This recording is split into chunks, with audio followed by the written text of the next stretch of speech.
Halló. Eru komið í sæl og blessuð og verið bara velkomin hérna í Verkmenntaskólann. Gaman að segja frá því að fjölgaði sem sagt í lokaverkefnishópnum í nótt. Og þarna sem sagt einn sem átti að vera hér, Þór. Og þessi ungi maður kom með bráðakeisara einhvern tímann miðjanótt og þá þegar byrjaður að hafa áhrif og líf okkar allra það sem að passa. Pappans getur ekki verið hér og að sinna skildum föðursins núna þessi dagurinn. En allavega það er ánægilegt að segja frá því að þetta unga fólk sem að ljúka námi sínu í vélstjórafræðum og hefur unnið að lokaverkefnum sínum núna þessa önn. Og verkefnin eru af ýmsum toga og öll unnin af metnaði og áhuga hvöt. Nú ég ætla aðeins að misnota aðstöðu mína, það tala hérna aðeins í svo meistarinn í dæmisögum. En það sem sagt var þannig að ég var nýlega vestur á Ísafirði á skíðalandsmóti og fór að hitta gamla vinkonu mína sem hérna á Elliheimilinu á Þingeyri. Og kona mín fékk afleggjara af kaktus sem var þar á borði, afskaplega fallegur og blómstrandi kaktus. Og afleggjarinn í stuttu máli gleymdist í bílnum og ég fann hann löngu seinna, kraminn og búinn að frjósa nokkrum sinnum og eitthvað svona. En í gær þá uppgötvuðum við það hjónin að við eldhúsvaskan þar sem við höfum stungið afleggjaranum niður svona einhverju bríjar í að hann var fann að skjóta rótum. Og við settum hann í mold í gær og það verður gaman að sjá hvort að kaktusin lifnar ekki við. En það sem ég nú ætlaði kannski að segja með þessari dæmisögu það að það er eins með hugmyndir og það sem að við tökum okkur fyrir hendur að það byrjar einhvern tíman sem stuttur rótarskot sem seinna getur orðið að blómstrandi blómi.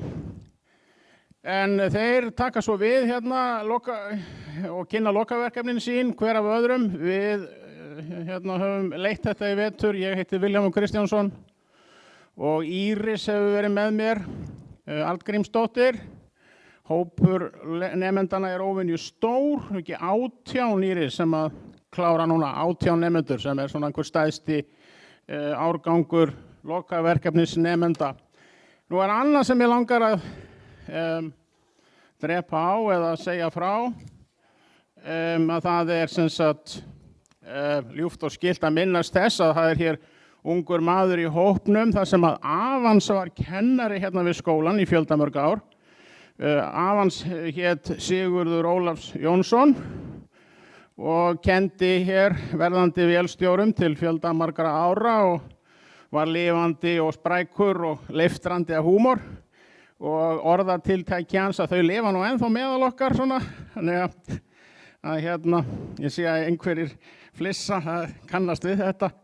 En það er minning og mjög gleðilegt að sjá síðan nýja kynslóðir nema land í þessum sömu fræðum.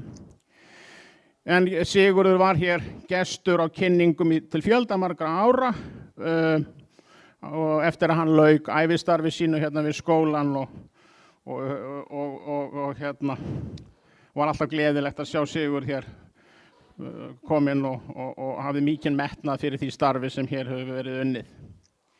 Nú ég ætla ekki að hafa þetta mikið lengra, dagskráin rekur sig svo bara, en eftir hádegið þegar þessu lýkur hérna hjá okkur kynningunum að þá verða nemendur sem sagt með verkefnin sín hérna frammi í deildinni hjá okkur og þar mun örugglega verða glatt á hjalla þegar farið verður að setja í gang tæki og tól. Eins og kannski einhverjir hafa séð, hafa nú komin til dæmis jarðýta þarna fyrir utan sem að einhver staðar á yfir 30 tonn held ég, sem líklega þá þyngsta lokaverkefnið. En bara gjörið svo vel.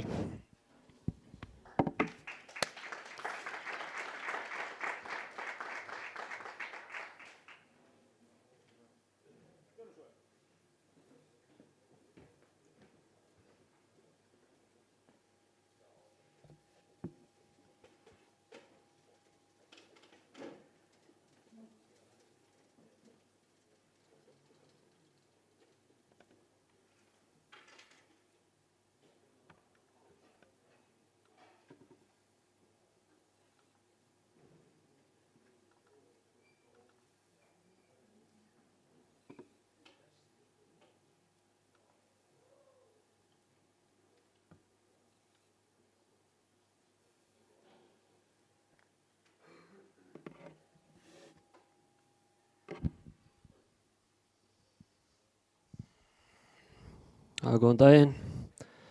Atli heiti ég og ég ætla að kynna lokaverkefni mitt í vélstjórn.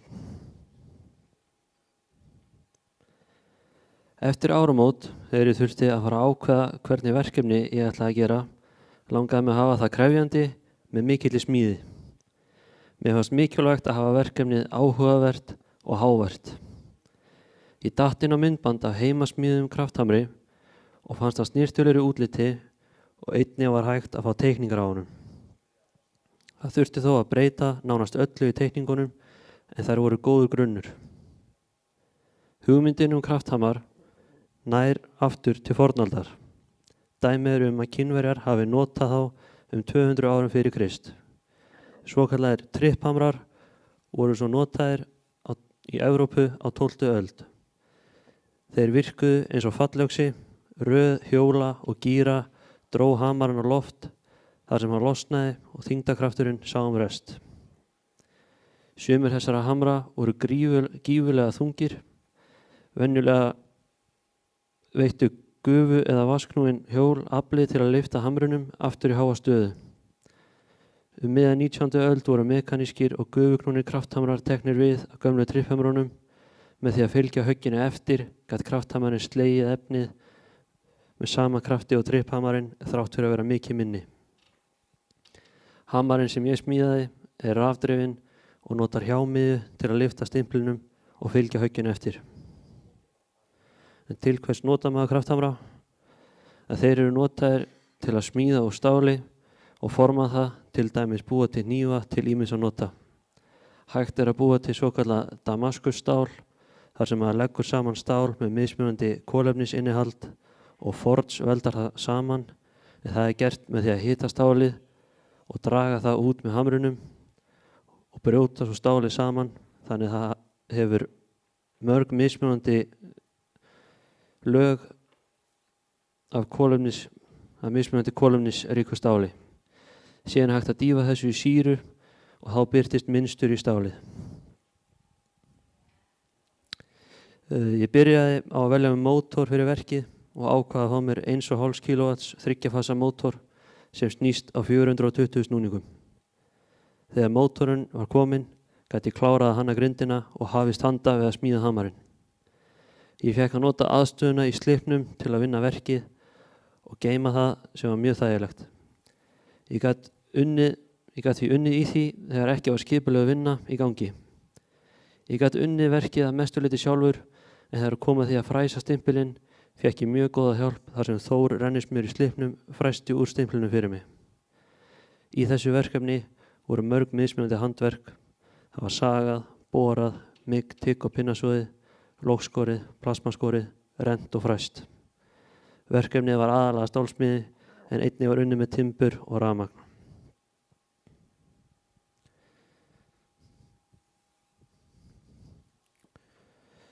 Smíðin á grindinni hófst 5. mars. Í grindina fóru 12 metrar af 50x50 sem 3 prófíl. Þegar búið var að saga og bora stilti ég upp máta á suðuborðinu í slipnum. Það gekk ekki betur en svo að ég eyddi heilu kvöldi að reyna að ná grindinni eins að framan og aftan en ekkert gekk. Kvöldi eftir mætti ég vopnaður með laser, sniðmóta og 2 auka hendur og þá gekk þetta eins og í sögu og grindin punktu sama á 2 klukktímum. Eftir það var hún heilsoðin og verkefnið byrjaði að taka á sig mynd. Sláttur samsetningin var það eina sem ég breytti ekki frá upprunalegu teikningunum en það gekk þó ekki smurt fyrir sig þar sem litlar upplýsingar voru gorminn sem ég þurfti að nota, þannig það var bara giskað á hversu stífur hann ætti að vera. Einnig var ekki allt efni sem notað var í teikningunum til hér á landi, þannig það þurfti að aðlaga verkefnið að því sem hægt var að fá. Stimpillinn gerður úr 100 mm vélastáli og um 35 cm að lengd. Til þess að stýra stimplinum fékk ég mér 120 mm POM-öxul sem ég rendi innan úr þar til gatið var 101 mm. POM-slífin situr svo í röri sem soðin á grindina. Neðan í stimpilinn síðan boltaður 100 mm plati úr 16 mm plötu og á hann soðin gamall hamarhaus. Botnin samansettur af 8 stykkjum af 80 cm löngum, 125 x 125 löngum og ofan á það kemur 6 mm þykk stálplata. Þetta myndband og fór sem þetta í gangi í gær. Hönnun verkefnisins hófst í loki janúar og verkefnið var full klárað í byrjun maí. Það fóru því ófáir tímar í það. Verkefnið var krefjandi en með hjálp vel valdra einstaklinga var öllu reddað. Mér fannst verkefnið ganga nokkuð vel en það kom mér þó óvart hvað þurfti að græja ótrúlega marga hluti áður en hægt var að púsla þessu saman. Það sem hægt að bæta við þetta verkefni að smíða betri steðja og fleiri hausa til að setja neðan í hamarinn. Einnig kom í ljós þegar ég prófaði hamarinn að það snýst of hratt en það hægt að laga það með því að breyta stærðum á reimhjólum eða bæta við tíðnibreyti og stýra hraðanum þannig. Verkefnið veitti mér góða innsýn í skipulagningu á verki og kostnaði á slíkum verkum. Þar sem ég smíðaði nánast allt verkefni sjálfur og gerði það fyrir mig, gæti ég raun smíðað allt í kringum þann búnað sem var í boði og þurfti jafnvel bara að hanna stykki í hausnum á staðnum á meðan ég var að kaupa efni. Ég vil þakka Slipnum Akureyri fyrir alla þá aðstoð sem þeir veittu mér og leyfðu mér að smíða og geyma verkefni á staðnum. Sérstakar þakkir fara til Veigars Þórs Jóhannessonar fyrir góða hjálp við að aðstoða mig við smíðar á hinum ýmsu hlutum og pappa fyrir að nenna að hlusta á mig röfla lausnir og hjálpa mér að velja það bestu. Takk fyrir mig.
Já, góðan daginn. Guðjón Berg heiti ég og með mér í þessu verkefni var Þórili, en eins og Villi kom fram á áðan þá var hann að eignast sinn fyrsta strák áðan, þannig að hann verður ekki með okkur í dag. Lokaverkefnið okkar var rúlluspjót og ég ætla að segja ykkur aðeins frá því. Hugmyndin, tilgangurinn með þessu lokaverkefni sá að við komum báðir úr fjölskyldum sem eru með nokkra hesta en enga vinnuvélar. Það hefur því alltaf verið smá hausverkur með það hvernig á að koma heyrúllum upp á tún þegar beitin að klárast. Við ákveðum að finna einhverja lausn á þessu vandamáli. Við fórum á netið til að gá hvort einhver væri komið með einhverja lausn og fundum við þá þessa mynd. Þetta í grunninn það sem við vorum að spá í að gera en við vildum hafa þetta örlítið þægilegra og reyna að hanna þetta eftir okkar þörfum. Svo var sjálfsögðu ákveðið strax að við ætlum að vanda allan frágang og smíði. Teikning og hönnun. Við byrjuðum mjög fljótlega að teikna og hanna stykkið í Fusion 360. Það sem við höfum báðir unnið með þetta verkefni, unnið með það forrit fyrir nokkrum árum síðan. Við fengum hann Jón í FabLab til að hjálpa okkur aðeins með teikninguna og gerna okkur betur á forritið. Stykkið var hannað með það í huga að við getum festað aftan á hvaða bíl sem með kúlu á pallinum og því ekki nauðsynlegt að hafa stykkið á einum bíl. Við útfærum það með því að sjóða beisli aftast á stykkið og krækist það beint á kúlu sem föst á pallin á bílnum. Kosturinn við þessa lausn sá að það mjög auðvelt að taka stykkið af bílnum eða setja það á. Við byrjuðum á því að hanna stykkið með 2 spjótum en okkur fannst alls ekki nauðsynlegt þar sem þú ert bara með eina rúllu í einu og hún ekki að velta neitt á spjótinu ef bakkað sirka inn í miðja rúllu. Og ef rúllan að velta þá það svo lítið að það skiptir ekki máli. Hérna svo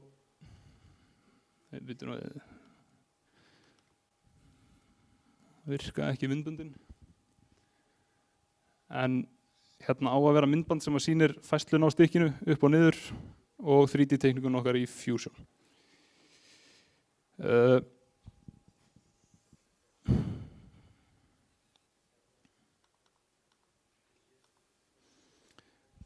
Tjakkurinn, við völdum okkur rafmagnstjakk til að nota í þetta verkefni. Ástæðan fyrir að við völdum okkur rafmagnstjakk var að því að hann auðveldur í notkun og hann mikið öruggari heldur en til dæmis lofttjakkur. Það öryggisbúnaður innbyggður í tjakknum og virkar hann þannig að hann læsir sér í þeirri stöðu sem hann stoppar í saman hvort þessi straumur á honum eða ekki. Við enduðum á því að fá okkur tjakk frá Isotec. Tjakkurinn heitir ET800 og íslensk hönnun. Hann gefinn upp fyrir 800 kg á 24 V DC en hann gengur líka á 12 V DC en þá hann bara helmingi kraftminni og hægari í staðinn. Á þessu myndbandi á að sjást virknin á tjakknum en myndböndin vilja ekki virka á mér þannig að það verður bara að vera svoleiðis. Við ákveðum að best var að fá spennubreyti úr 12 V í 24 V svo við getum tengt tjakkinn við rafgeyminn í bílnum. Af því að við ákveðum að fá okkur spennubreyti þá sluppuðum við það að raðtekja 2 rafgeyma og sitja á pallinn og þetta því mun fyrirferðan minna og auðveldar að kippa öll dótun af.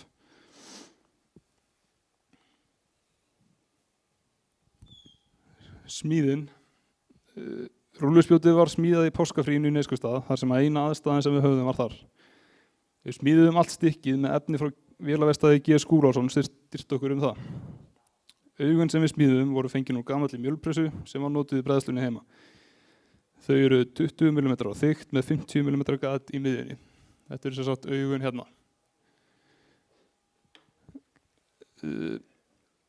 Við rendum öxul niður í 50 mm og boruðum og snittuðum í endan á honum og var síðan sett upp bolti í gegnum þann öxul með skinnum sem læsir öxlinum á sínum stað. Til þess að fá enn meiri styrk í augun þá skárum við smá haki í þau og fáum við þá mun meiri styrk í suðunar. Augun voru síðan súðin á vinkil sem leggst aftan á pallinn á bílum og heldur stykkinu stöðugu þar. Við boruðum gat í gegnum miðjan prófílinn sem spjótið fer á og stungum spjótinu þar í gegn. Spjótið var síðan soðið báðum megin, eins og sést á myndinni þarna fyrir neðan. Okkur fannst þetta ekki alveg nægilega traust, þannig að við smíðum okkur styrtablötu sem fer hringinn í kringu spjótið og síðan soðin á prófílinn. Einnig skárum við hornin af flatjörninu til þess að fá enn meiri styrk í suðunar.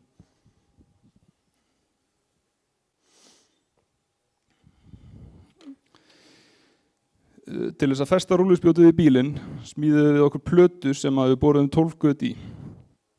Við ákveðum að hafa plötuna í stærri kantinum til þess að álagið sem að fer á kúluna dreifist á stærra svæði. Kúlan var soðin í miðjun á plötunni. Beisli var soðið í endan á prófílum sem að festist í kúluna.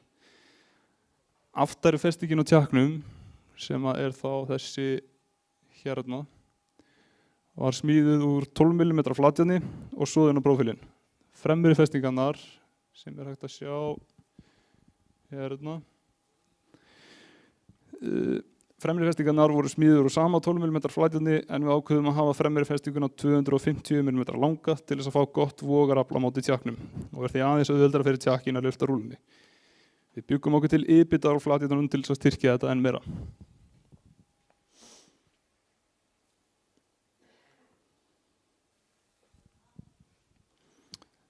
Prófunin, við fórum austur til þess að prófa smíðina og ná í bílinn og verkefnið.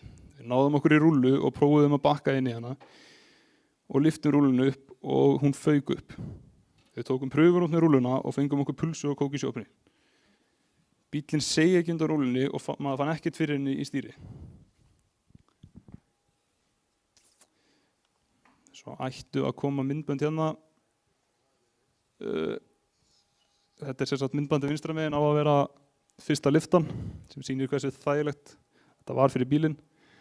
Myndbandið í miðjunni á svona sína heildarlúkkið á stikkinu með rúllu en það sést nú svo sem ágætlega á þessari mynd. Og svo á að sjást þarna L200 keyra í burtu með bílinn. Fer létt með þetta. Já, endilega. Heyrúlluna sem við erum að reikna með eru svona 400-500 kíló. 500 kíló alveg þyngstu.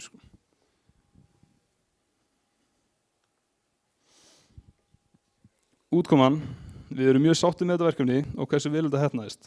Við erum samt ennþá í smá, fyrirgeðu. Það var, þegar við vorum á leiðinni norður aftur með bílinn, þá vorum við að keyra upp úr Jökuldalnum og þá var farið að draga verulega niður í bílnum. Þá stoppuðum við í kantinum því þetta var nú eitthvað skrítið og bíllinn var stöðvaður. Þá rauk hann svoleiðis upp á snúning þannig að við drápum á honum leið. Meðan við svarta reiki sem að koma aftan á bílnum og smurolínu sem var búið að hrustast út allt, þá tókum við snögga bílunagreiningu og út úr því kom að túrbínan hafði ekki lifað glannaaksturinn upp úr Jökuldalnum. Þannig að við þurftum að skilja hann eftir þar og getum við því miður ekki sýnt ykkur heildarlúkkið á stikkinu með bílnum á eftir. Við erum mjög sáttið með þetta verkefni og hversu vel að heppnaðist. Við erum samt ennþá í smá fílu yfir því að túrbínu skildi klikkaði í bílnum. Þessi smíði mun nýtast okkur alveg heilmikið í framtíðinni og lærðum við alveg heilmikið af þessu verkefni, aðalega að teikna á hana í Fusion 360.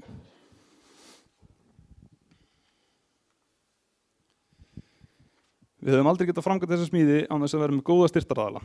Okkar stærsti styrktaraðili er Alcoa og hvetjum við því alla útskriftarnema til þess að koma austur upp blíðuna og afla sér reynslu sem vélstjórar í Alcoa.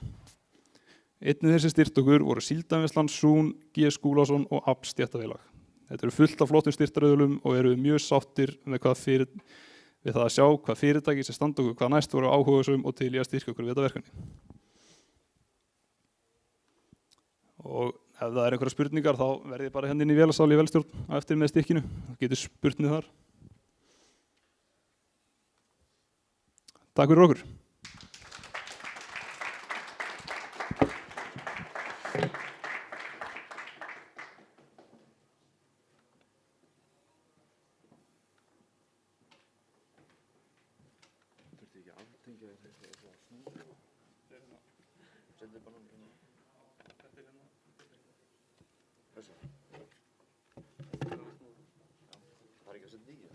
Jú, en þú getur ekki verið með díu og nota músuna samtíma.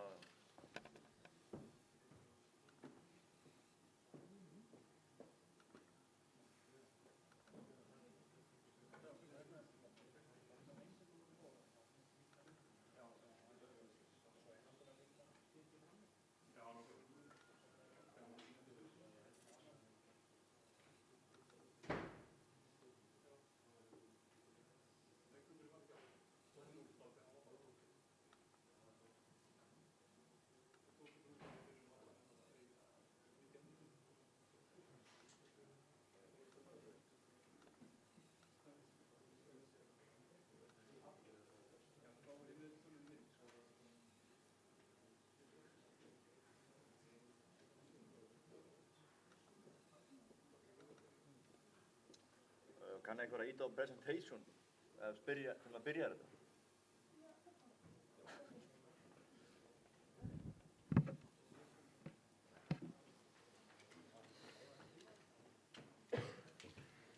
Það bara að byrja þetta.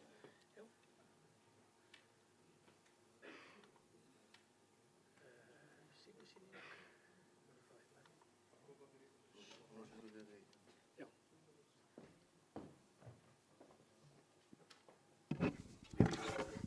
Góðan daginn, Darri Rúnarsson heiti ég og ætla að kynna ykkur fyrir lokaverkefnið mitt.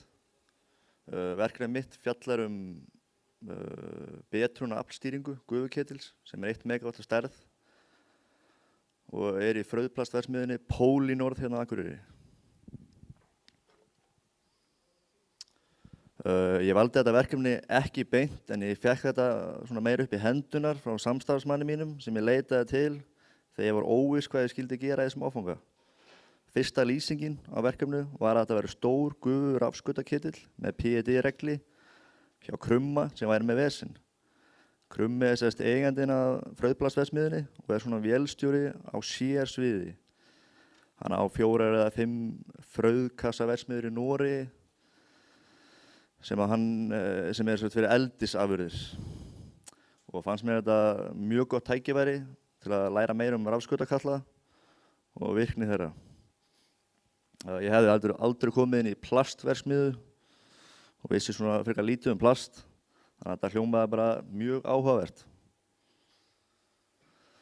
Það sem þeir eru að framleiða hérna á Akureyri aðalega einangrunarplast til notkunar í byggingariðnaði. EPS stendur sér fyrir Expandable Polyester og í daglegu tali kallað frauðplast. Það inniheldur 2% af plasti og 98% af lofti og hefur þar af leiðandi mjög góða einangrunareiningleika. Það einstaklega létt og auðvelt að vinna en hefur góðan styrk við lága eðlisþyngd.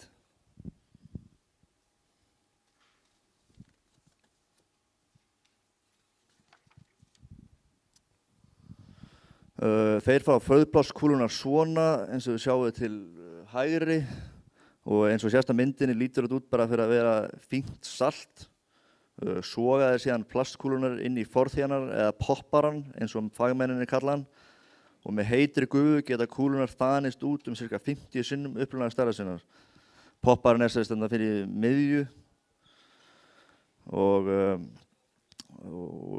kúlunar síðan settar í mót og hleypt á þar 100 gráðu heitu gufu og leitast þar við að þenjast út og lofta mótið. Við kólnun festast kúlunar saman og úr kemur plastkubbur sem síðan skorin út eftir spurn. Mótið þarna til lengst til vinstri og það ekki kælt neitt að þurfa að bíða í klukkutíma eftir hverja steypingu. Eins og heyrist gufa notuð mikið í verksmiðjunni og má segja að gufuketillinn sé svona hjartað í verksmiðjunni. Ketillinn frekar stór og verið að keyra hann á ca. 40% álagi við mesta framleiðslu.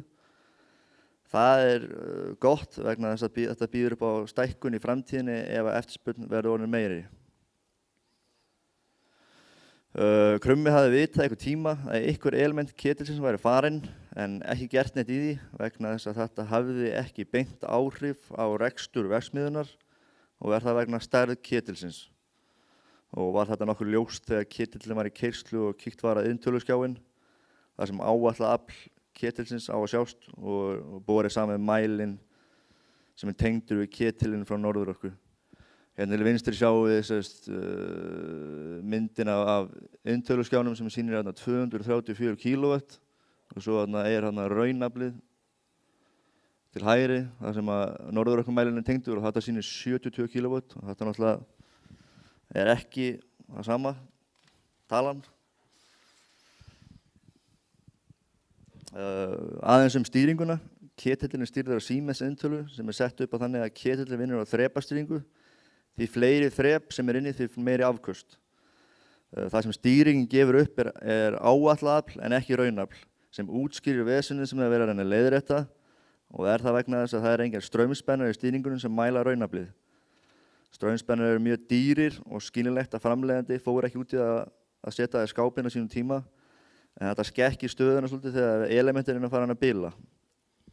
Elementin í katlinum síðan hópuð saman á spólurófa og stundum raðtengt inn í katlinum og mynda grúppur. Hver grúppa samansett af nokkrum elementum. Og hérna til hægri getið séð hérna mynd af grúppu 7 í heild sinni og þetta eins og við sjáum eru 5 element og mismunandi stærð 17 og 50 og 33 og þarna eins og við sjáum hérna efri spólurófan og þarna hérna raðtengt inn í katlinum og þetta á 2 spólurófum. 27 þrep í stýringunni og það bara samansafn af grúppum paraðar saman upp sem mynda álag frá 33 kW upp í 1 megawatt. Og þannig til vinstri getur við séð hver grúppa stór áður en þessu var breytt og í heildina var þetta 1 megawatt.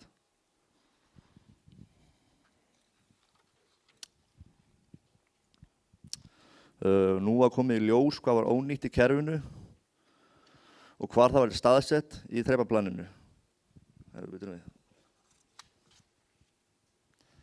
Já, ég fór að vill svo blaða bara hérna. Að bilanagreiningunni. Ég náttúrulega þurfti að megga ketilinn eða öll elementin og var það gert á 500 volt AC meggar og eftir útleðslumælingu á elementunum í katlinum sem voru 29 talsins kom í ljós að 5 element litu til jarðar og voru ónýtt. Heildar raunafl þeirra elementa sem aftengt voru 216 kW. Einnig voru öll elementin viðnámsmæld og voru þau öll innan marka sem voru í lagi.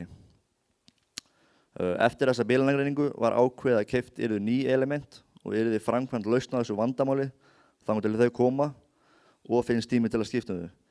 Ef við kannast við krumma rétt þá að þessi element koma morgun þá verður ekki skipt þau fyrir en eftir 4 ár kannski.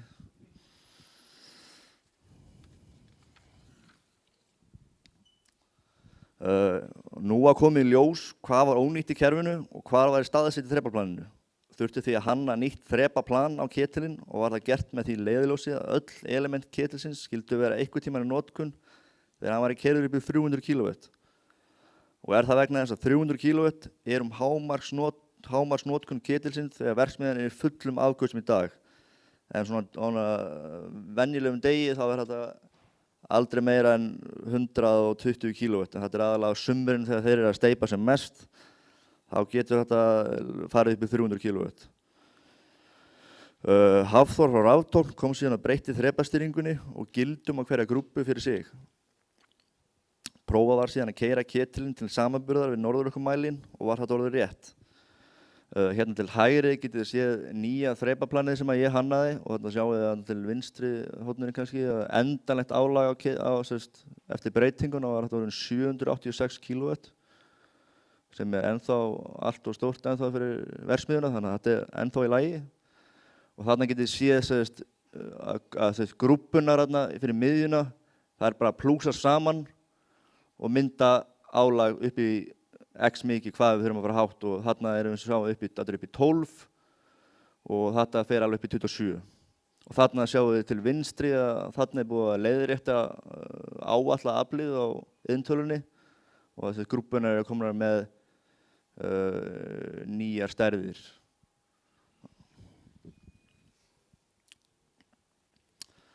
Hluti af verkefninu var að reyna að öðlast betri skilning á PED-regli þar sem slíkur regli stjórnar katlinum. Ég sett upp tölvu í ketilrýminu sem tengd inn á inntöluna og þar af leiðandi hægt að sjá nákvæm gröf hvað PED-reglin gerir við breytingar á settum gildum. Og hægt að skoða raun línröð í forritinu langt aftur í tíman. Ég gerði ýmis prófari með PED og ID sem gekk svona misvel heilt yfir. Ég læriði ekki eins mikið að ég vonast til. En verkefni gaf mér svona innsýn inn í hvernig PED-reglur vinnur við gufuketil. Ég mun þó halda í vonina á komandi námsönn að skilningurinn aukist. Þá vil ég segja takk fyrir mig og þakka Krumma fyrir góða leiðsögn á verkefninu. Og svona loka útkoman að ketillinn nú útleiðslu frýr og áætlað aflið leiðrétt. Stýringin var beturbætt. Og ég lærði aðeins meira rafskauta galla. Takk fyrir mig.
Góðan daginn, ég heiti Garðar Karl Ólafsson Og ég heiti Hafsteinn Máni Björnsson.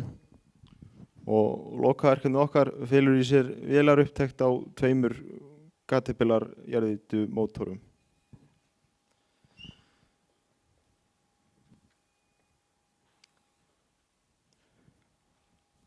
Ávinningurinn okkar á þessu verkefni alveg gríðarlegur.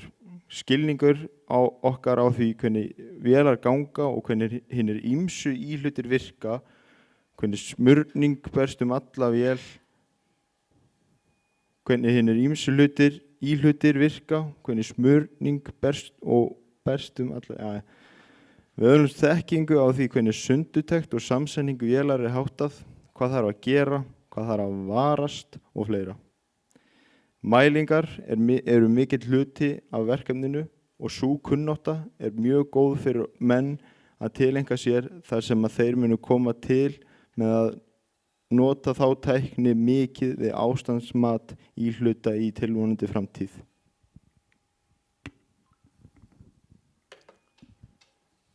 Upptakt á CAT 3408.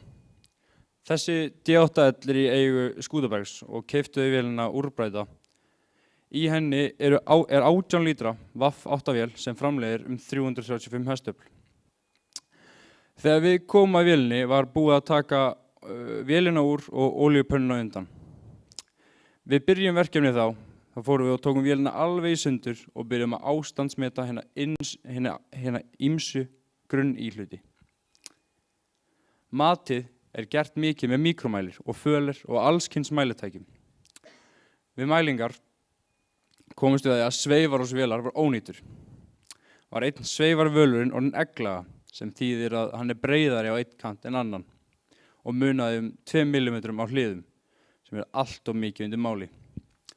Þannig að við þurfum að fá nýjan ás í hana en það hægara sagt en gert þar sem að hann hefur ekki enn fundist. D8L jarðýtan. Hér má virða fyrir sér D8L jarðýtuna sem öflugasta D8 jarðýta á blaði, þar sem hún vegur í kringum 40 tonn. Það sem sérstakt við þessa ýtu að þetta fyrsta ýtan sem framleidd með svokölluðu Elevated Drive Sprocket eða upphækkuðu drifhjóli. Ágróður af því að gera gripið mikið betra vegna þess að þá nær það að skilja drifhjóli frá jörðinni og það það eina sem það gerir að keyra beltið áfram. Einnig verður dempurinn á vélinni töluvert betri. Þessar vélar voru framleiddar árið 1982 til 1987 og þá kom D8N í stað hennar. Eins og sjá má hérna sveifarvölurinn sem tjónaðist og þannig að hér þessu öllu raða ægilega fínt á bretti upp á skipulagið og allt það og heddin hérna og hér verið að draga slífanar upp úr blokkinni.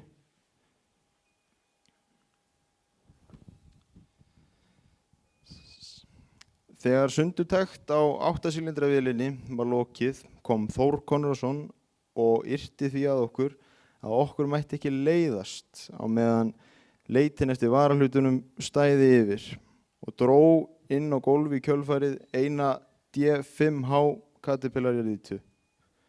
Sú ýta hafði verið í vinnu hérna fram í firði og víðar en árið bræddi mótorinn úr sér og hún var flutt til Kletts EHF þar sem pannan var tekin undan og sást að vélin hafði farið á stangalegu. Þá lá nokkuð ljóst fyrir að sveifarásin hafði skemmst en það vildi svo til að það ein samskonar 5 sem varð fyrir eldsvoða og í eigu Skútabergs svo að það var hægt að nota sveifarásin úr þeirri vél yfir í þá vél sem bræddi úr sér. Varahlutina sem við fengum í þessa upptekt frá CTP sem bandarískur alhliða framleiðandi á CAT og Komatsu aftermarket varahlutum.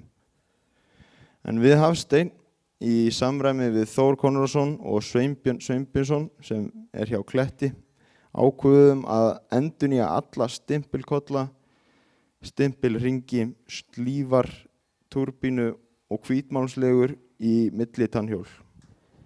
Og einnig fengum við alhliða pakningasett, orðhingjakitt og að sjálfsögðu höfulegur og stangalegur.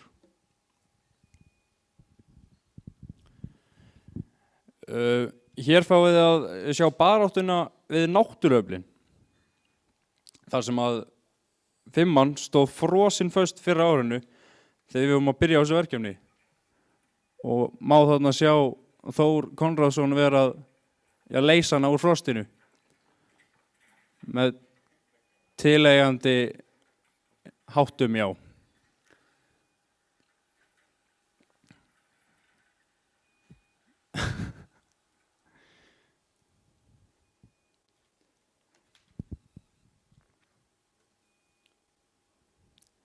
En D5H jarðýtan.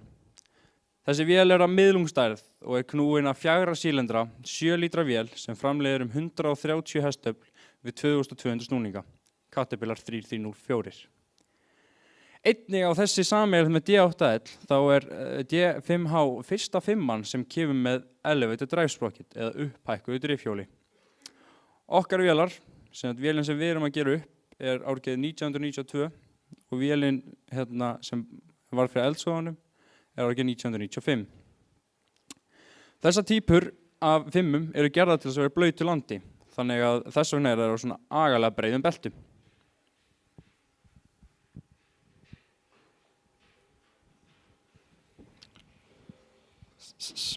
Annað vörs eftir bilanagreiningu var að sjálfsögðu að hífa vélarnar upp og koma þeim fyrir svo að hægt væri að hefja sundurtekt. Og hér eru nokkra myndir frá því að sundurtekt stóð yfir.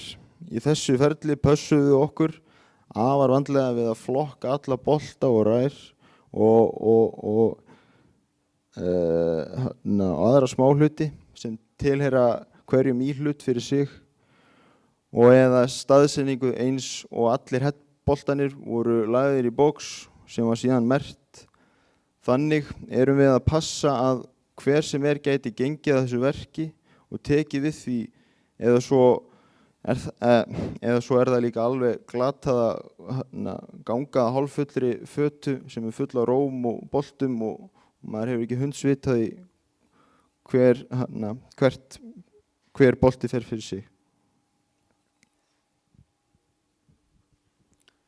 Síðan var bara næsta verk að ég púsla greinu saman. Á þessum myndum hérna má sjá að við séum að taka klíransmæling á sveifarásnum hérna og hérna vissulega sveifarásin komin í og tilbúin að láta herða sig niður og þannig.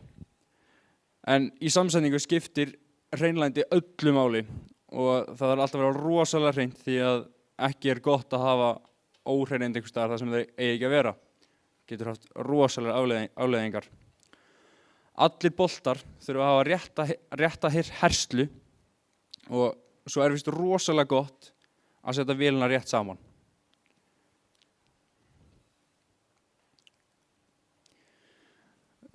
Samsetning parti 2. Hér má sjá okkur vera að koma heddinu á og vera að ventlastilla hann niðri. Og þegar vélinn hangir hann í krananum þá vorum við að koma olíupönnun undir og bara finessera hvað átt eftir. Og svo var bara að tekja hana fyrir og flutta hana upp á skúta. Sem hérna frá máltögnhálsinum.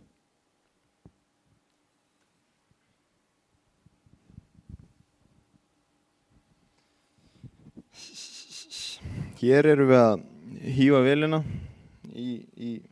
að mótorinn í vélina og það nú svolítið flókið með það að aftan á mótornum konverter og það nú hægara sagt en gert að koma því tvennu saman þar sem að það má ekki vera mikið bil og má ekki muna miklu að þetta passi ekki saman og maður þarf að fara með kúbinni hér og íta hér og tósa þarna en þetta gekk svo sem alveg ágætlega hjá okkur.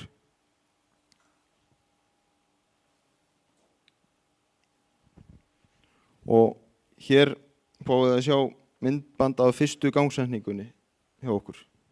Já. Glatt að þið fáið ekki að heyra betra hljóð. Og eins og ef þið heyrið þá hefðu mátt lofttæma spissan á fyrsta silindri betur, en þó fór hún í gang.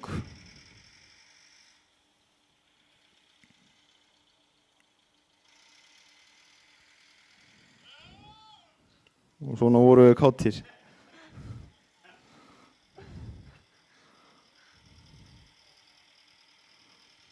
Þannig er hún í allri sinni dýrð, öll máluð og fín.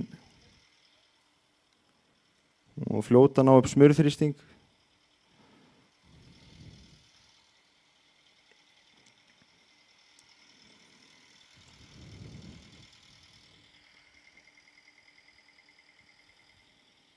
Og svo er náttúrulega gengið hringinn og athuga hvort eitthvað leikur.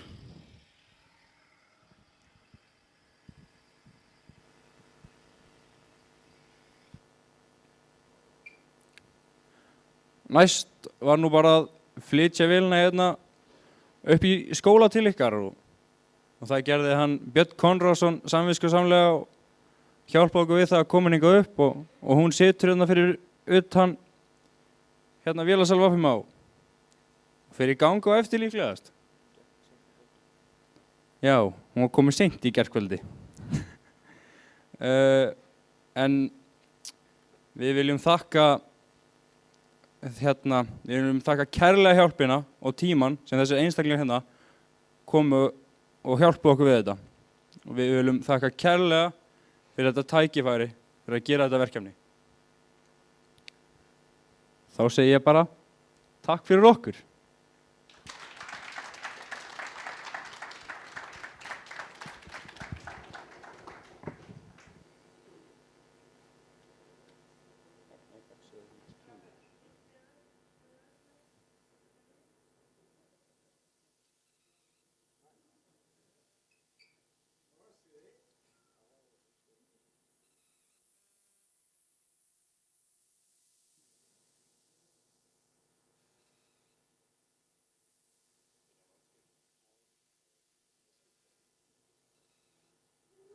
Takk fyrir okkur.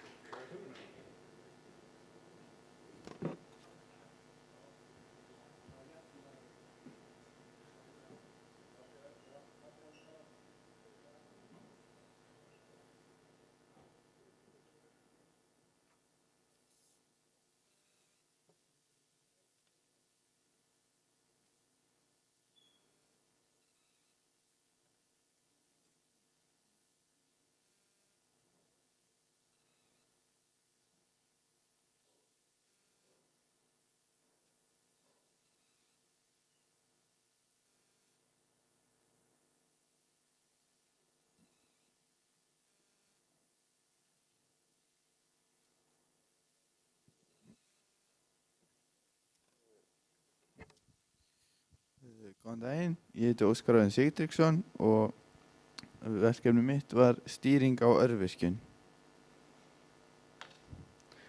Virkjunin sem ég er að gera stýringu fyrir er heimavirkjun heima hjá mér á Þormóðsstöðum í Sölvadal sem er hérna inn í Eyjafirðinum. Þessi virkjun er með peltondörpunu og var uppsett árið 2000 vegna þess að það er lítið vatn en mikil fallhæð, eða cirka 110 metra áætluð fallhæð, en þrýstingur hefur alveg farið upp í 11,25 bara þrýsting. Hins vegar er heildarlengd rössins miklu lengri vegna þess að hún fer líka 500 metra frá virkjuninni, þannig að það er töluverð falltöp á leiðinni sem aukast með rennsli og þá framleiðslu. Og hérna er lengdin á rörinu hér og þetta hérna er skurðarleiðin sem fer þá ofan í lóni hér. Rafalinn getur framleitt alltaf 25 kVA en við höfum bara náð 14 kW einu sinni, en venjuleg framleiðsla er þegar hæst stendur 6 kW og minnst 1,5 til 2 kW. Tilgangur með þessu verkefni að geta stýrt aflframleiðslu.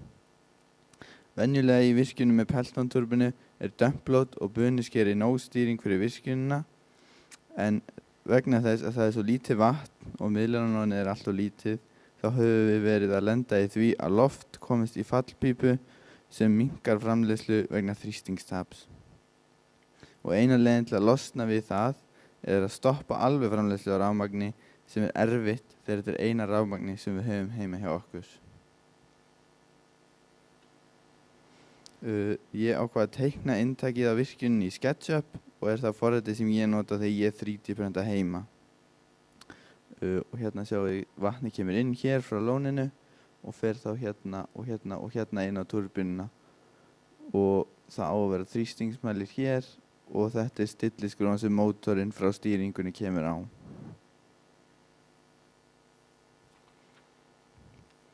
Stýringin. Ég byrjaði að gera stýringuna á Raspberry Pi sem hefur þann kost að hún öflug, en hún bilaði og hætti hún að lesa SD-kortið í henni, þannig allt sem ég hefði gert þangað til tapaðist. Eftir það var pæling að gera þetta á hefðbundinni iðtölvu, en mér fannst það ekki spennandi vegna þess að mér langaði að bæta mig í kóðun. Þannig ég ákvað að prófa að gera þetta á Arduino Uno Wi-Fi, sem svona þessi tölva. Þessi tölva hefur þann ókost að hún eiginlega ekki með nógu öfluga útganga, en hún hefur þann kost að vera einfaldari vegna þess að hún ekki með stýrikerfi. Hún fær bara kóðan frá PC-tölvu og rennar þann kóða bara, á meðan Raspberry Pi tölvan hefur sitt eigið stýrikerfi og þarf að forrita allt í gegnum konsólu á henni. Stýringi virkar þannig að hún fær merki frá takka sem tengdur á bunuskera. Og bunuskeri flatjárnsbútur soðinn á öxul hér og hann lyftist svona upp og sker þá bununa.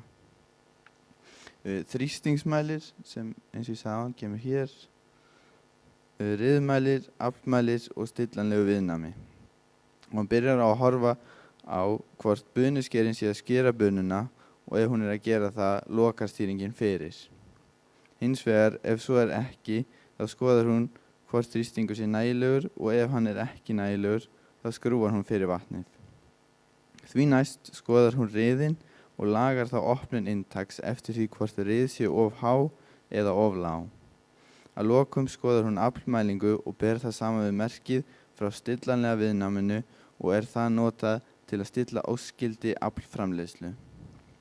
Þessi stýringin hefur þessa forgangsröðun, þannig að ef bunuskerin fer í gang, þá skoðar hún ekki einu sinni restina og svo framvegis. Þannig að það bara hægt að stilla aflframleiðslu ef þrýstingur og rið góð.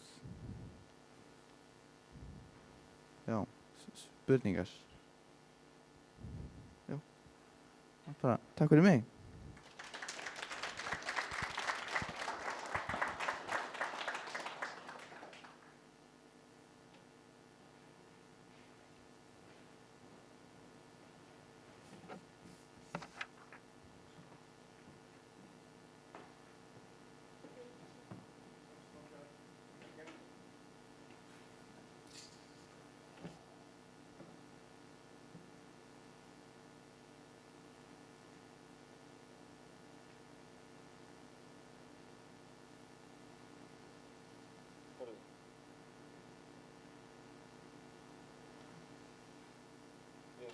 Finn ekki músina.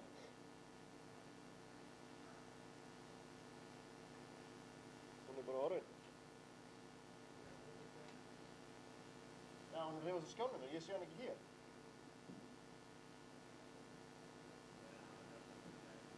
Hún kom.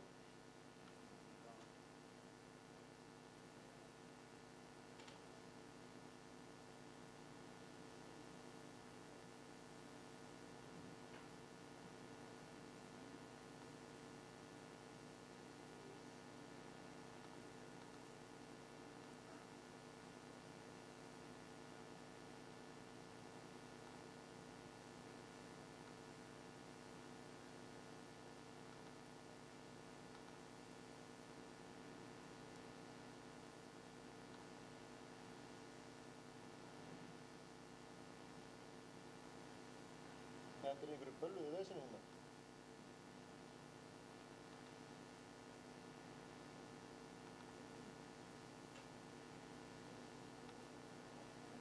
Já.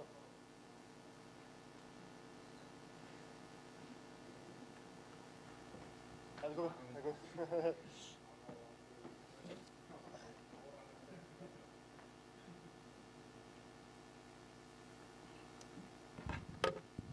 Góðan daginn. Bjarki Þór Óskarsson heiti ég og ég ætla að kynna fyrir ykkur lokaverkinu mitt. Verkefni sem var fyrir vali hjá mér var að þrívíddartekna húsið mitt á meðan ég stóð í því að gera það upp og geta þannig nokkurn veginn séð þá hvernig við vildum að það litið út. Forritið sem ég notaðist við var Fusion 360. Það voru nokkrar ástæður fyrir því að ég valdi mér það verkefni að þrívíddartekna húsið og líklega svo stærsta tíminn sem nú þegar fer ég að vinna að uppgerð á húsi. Auðvitað líka gaman að eiga til teikningu og þrívíddarlíkana af húsinu. Kveikjan. Hugmyndin var til eftir að kennari kynnti fyrir mér möguleikana á að nota Fusion 360 í lokaverkefninu mínu. Einhvers staðar þarf maður að byrja og gerði ég það með að kynna mér forritið Fusion. Forrit sem ég hef aldrei heyrt né haft einhverja almennilega kunnáttu á að nota. Þá var lítið annað í stöðunni en að fara bara og fikra sig áfram og læra á forritið sem ég gerði. Ég og kærasta mín ákveðum að tími væri kominn að laga og skipta gólfið í húsinu okkar janúar 2023. En eftir að við opnuðum þær dyr að gera gat á gólfið og skoða undirstöðu gólfsins kom það fljótlega í ljós að það verk yrði aldrei bara nýtt gólf. Þá var svo ákvörðun tekin að fara bara alla leið og gera húsið bara alveg upp að innan og enn daginn í dag hefur okkur ekki ennþá tekist að flytja inn. Eins og má sjá á myndinni hérna þetta gleði dagur en þeir voru það ekki allir.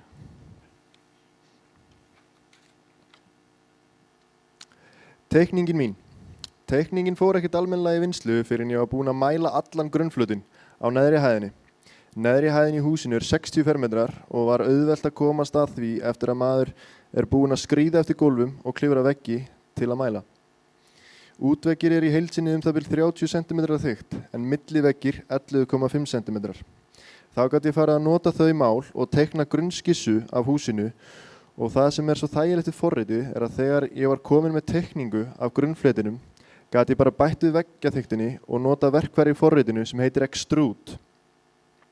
Og þá getur ég dregið þá fleti sem valdir eru upp og þá var ég komin með veggi.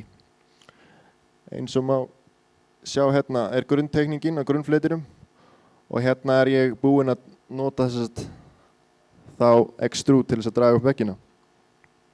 En ekki gekk allt eins og ég hafði hugsað mér því alltaf var eitthvað óvænt sem kom upp á og þurfti ég að leggjast yfir og leita leiða. En þá var gott að leita til strákan í FabLab þar sem þeir gátu komið mér til bjargar. Komið var gott flæði á verkinu og ég kom með grunnkunnátt á forritinu og þá fór ég að vinna í að teikna efri hæðina og teikna upp glugga og húsið fór að taka á sig mynd.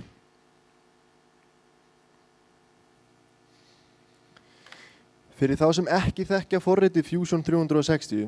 Fusion 360 eitt vinsælasta hönnunarforrit í dag og hefur gjörbylt í hvernig hönnuðir, verkfræðingar, vélsmiðir og framleiðendur vinna saman og þess vegna fannst mér frábær hugmynd að kynna mér forritið og læra á hvernig hægt að vinna með forritið og nota það til að koma mínu verki í eins konar framleiðslu. Og ég gerði það með að þrívíddarprenta og leysiskera teikninguna mína. Að geta nota svona hönnunarforrit getur opnað fyrir marga atvinnumöguleika, þar sem menn eru jafnvel að smíða gamla eða nýja vélareigihluti og beturbæta varahluti véla og hjálpa mér að færa mig nær nútímavæðingunni í þessum störfum sem opnast fyrir okkur vélstjóranum þegar við klárum. Fusion 360 gerir notendum kleift að búa til þrívíddarlíkun af hönnun sinni með því að nota parametrik líkanatækni. Parametrisk líkan þýðir að þú getur skilgreint víddir og tengsl milli mismunandi hluta hönnuna þinnar, sem gerir það auðvelt að breyta og uppfæra eftir þörfum. Aðeins húsið og uppgerðarferlið. Mikið þurfti að gera þegar kom að því að gera upp húsið, enda var þetta upprunalega sveitabær og byggður árið 1930 samkvæmt söluskrá, en merkjum að það geti verið eldra. Rífa þurfti allt að innan og endurgera allt, endurnýja þurfti rammagn, vats og skólplagnir og steypa gólfin og leggja hita í þau. Einnig þurfti að lekta og setja upp nýja veggi og loft, laga þurfti burðabita þar sem margir þeirra voru ónýtir. Þetta gerði ég að meiri hluta sjálfur með vinum og fjölskyldu. Á tímum gat þetta verið flókið því allt sem þurfti að gera var ég að gera í fyrsta skipti og hafði enga reynslu né kunnáttu. Ferli komið langa leið og búið að flísa húsið að hluta til og stefni ég að klára flísa neðri hæðina í lok maí. Á þessari hérna mynd má sjá gamla mynd sem minni mig frá árinu 1940 til 1950, einhvers staðar þar á millibilinu. Og þá má sjá að það situr nú bara eitt og sér þarna. Og hérna þetta, þessi mynd hérna af húsinu þegar við erum nýlega búin að kaupa það og ég aðeins farin að fikta við einhverja garðklippur og tækja og tól. Og svo hérna byrjunin á jarðvegsskiptum og fjöri. Hérna ég búinn að lekta hluta til og rakaverja. Þrívíddarprentun. Þrívíddarprentun. Mér langaði einnig að prenta út húsið í þrívídd og nota Fusion forritið í það. Til þess að fá út þrívíddarprenta líkan þá þurfti ég að skipta húsinu niður í 4 parta. Ég fór þá leið að einn parturinn neðri hæðin án gólfs og engu lofti og annar parturinn eru það veggir og þak á efri hæð. Fyrsti hlutur húsins tók 11 klukkutíma í prentun, seinni hluturinn tók 10,5 tíma í prentun, síðan leysiskar í gólffletina og eru það síðustu 2 hlutir húsins. Leysiskurðurinn tók ekki nema nokkra mínútur og nýtti ég mér einnig leysiskeran í að gera glugga úr plexigleri. Og hérna sjáu þið bara neðri hæðina minna ég með bara milliveggjunum og svo hérna milliloftið og það leysirskorið og svo heildin komin þarna upp. Og hérna eru bara fleiri myndir. Hérna ég byrjuð á jarðvegsskiptunum, komnir milliveggir og þessi hérna biti hér, burðabitin, það þurfti að skipta hann. Svo hérna var ég komin í að gifsa loftið, komnir upp milliveggir og loks komna niður flísar. Takk fyrir mig.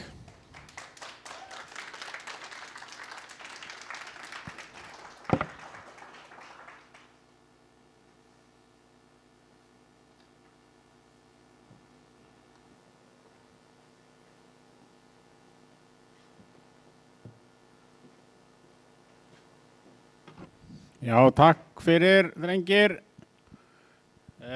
Við ætlum að taka hádegishlé, byrjum aftur klukkan 1 og ef einhverju vilja fá sér að borða hérna þá held ég að sé nátt að kaupa pítsu hérna í mötuneytinu sem hérna bak við okkur.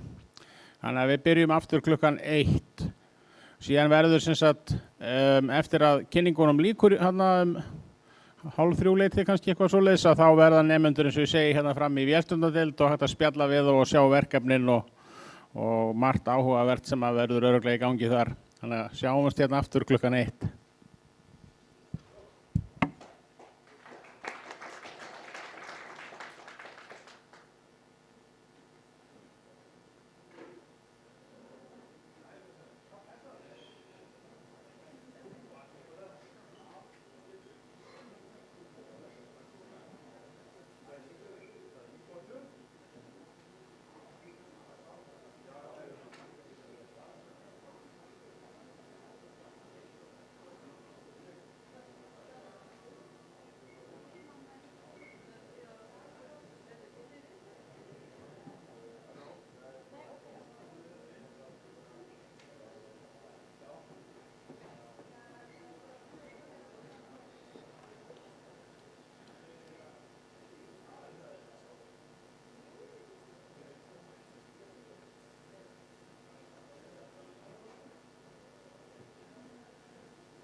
Verið velkomin hérna á lokaverkefniskynningarnar hjá vélstjórnarnemendum í Verkmenntaskóla Akureyrar. Og já, heyrðu, ég heiti Kjartan Mar og verið velkomin á lokaverkefniskinninguna mína. Lokaverkefni mitt fjallar sjókælingu fyrir loftpressur í Alcoa Fjarðarál og þetta eru til dæmis hérna allar loftpressurnar. Já, ég gæti ítt hér.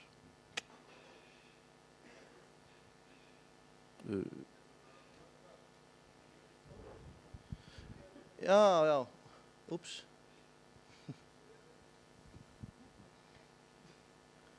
Svona. Hugmyndina þessu verkefni kom hann Benedikt Snorrason með fyrir mig sem þessi hérna gullfallegi maður. Hann kom með hugmyndina þar sem að ég var orðin svona nokkuð hugmyndalaus eða var komið nokkra hugmyndir en þær voru bara svolítið djarfar fyrir minn hug og tíma. En hugmyndin sem hann kemur með fyrir mig var að athuga hvort að hægt var að bæta kælingu á loftpressunum í alvörinu. Þar sem að sú kæling sem í dag nær ekki að kæla pressuna nógu vel.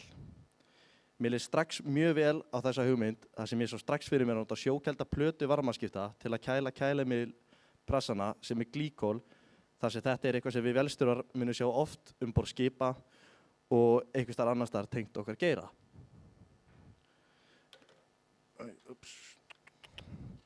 En áður við förum dýpra í verkefni sjálft mikilvægt að vita fyrir hvað kælingin Loftpressuna sem hönnunin mín fyrir af tveim gerðum, C950 og 3AC11. Og eru þær loftpressur frá framleiðandunum Ingersoll Rand og af gerð Sentiac sem þýðir að það eru báðar öflugar miðflóttarafspressur sem eru með tveim turbínum, eina litla og eina stóra. Munurinn á þessum pressum að C950 pressurnar eru tvær og framleiða 137 normal rúmmetra á lofti á mínútu en 3AC11 gerðin aðeins stærri og pressurnar eru þrjár þar og framleiða 239 normal rúmmetra á lofti á mínútu. Núverandi kælikerfi fyrir pressurnar stendur þannig að það eru loftkældir eimsvalar sem sjá kælinguna á glýkóli loftpressuna. Hver pressa með sína eigin kælingu, það að segja C950 með einn eimsvala fyrir hverja pressu að meðan 3AC11 með 2 þar sem hún stærri og þarfnast meiri kælingu. Hér má sjá síðan ofan á mynd og þessir hérna 6, þetta eru fyrir stærri pressurnar og þessir hérna 2 eru fyrir minni pressurnar. Og ef mig minnir rétt þá eru þessir með kælinguna á 866 kW en þessir 733 kW. En til þess að geta hanna kerfið þurfti ég að vita kæliþörfina á loftpressunum. Þar sem ég ákvaði að kíkja í kaffi til hans Elísar Þorsteinssonar til að fá aðstoð og álit, ákveðið að best að snúa upp á formúluna Q jafnt á M sinnum C sinnum delta T sem flest allir ætti að kunna þeir hafa verið í kælitækni. Út af því að við vissum kæliþörfina á eimsvölunum þá ákveðið að snúa bara upp á formúluna eins og sést hérna til að finna út massastreymi af sjónum því að við vissum eðlismassa sjós og hitastigs aukninguna sem á að vera yfir loftpressuna. Og það kemur þannig út að fyrir minni pressurnar þarf 1206 lítra af sjó á mínútu en fyrir stærri pressurnar þarf 1680 lítra af sjó á mínútu.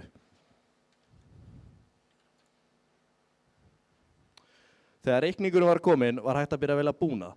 Þar sem ég var búinn að ákveða að vera með plötuvarmaskipta þá ákveði ég að fara beint inn á alfalaval.com og finna mig þar varmaskipti sem væri fyrir rör af stærð D150 þar sem það væri stærðin í núverandi kerfi. Varmaskiptir sem var fyrir valinu af gerð T15 FM Marine og hann með títaníumplötum þar sem þær þola sjóinn betur.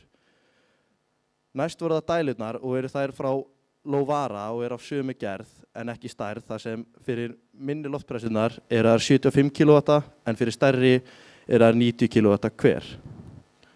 Og þær verða stjórnaðar af tíðnibreytum sem við sjáum að regla afkvæmst eftir þörfum. Eftir að dælurnar og varmaskiptur voru komnir þá fór ég að velja rör og í núverandi kerfi allt staðlað DN150 BN16 þannig að ég ákvað að velja með það líka bara til þess að geta nýtt þau rör sem yrðu eftir. En á soginu á dælunum eru rörin aðeins stærri og það eru DN200. Já, þegar þetta var allt komið þá sneri ég mér að teikningunni. Myndin hérna sýnir einlínumyndina og má sjá hvernig kerfi stendur í einföldustu mynd.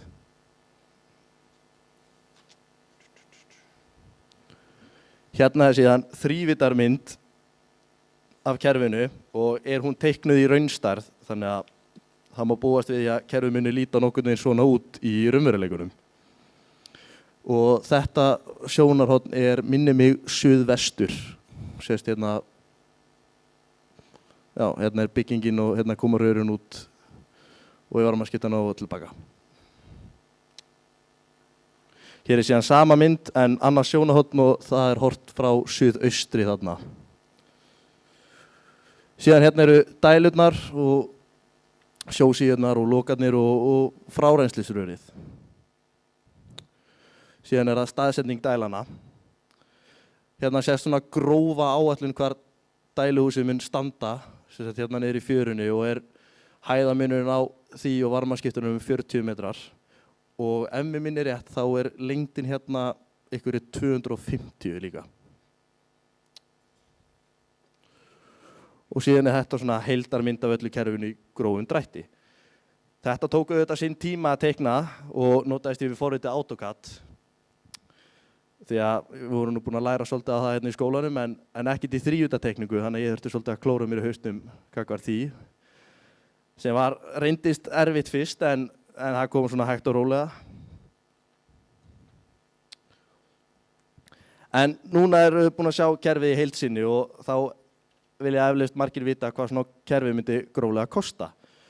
Ég get nú sagt að þetta sé ekkert það ódýrasta sem hægt að gera en ég komst að þeirri niðurstöðu með öllum búnað og vinnu að þetta muni kosta í kringum 85 milljón íslenskra króna. Þessa tölu fann ég með að fá verð frá ferrósing með rör, beygjur, flangsa og loka. Varmaskiptana fekk ég verðið frá Alfa Laval en dælurnar fann ég á netinu og síðan auðvitað reiknaði ég sjálfur með mér í vinnu og 5 öðrum pólverjum, þar sem við erum aðeins duglegri en Íslendingarnir og þetta tæki ykkur svona góða 3 mánuði, myndi ég skjóta á sko, með góðum félagskap. En nú það spurning hvort að með þessum öllum upplýsingum hvort að kerfið borgi sig. Að mínum myndi það borga sig þar sem að þá eru við búin að tryggja góða kælingu fyrir loftpressunar sem eykur líftíma þeirra og einnig tryggjum við það að lofti sem það framleiðir sé kalt og sem mikill kostur eins og eðlisfræðin hefur nú kennt okkur að þá rúmar kaldara loft minna en heitt loft. Og einhverjar spurningar?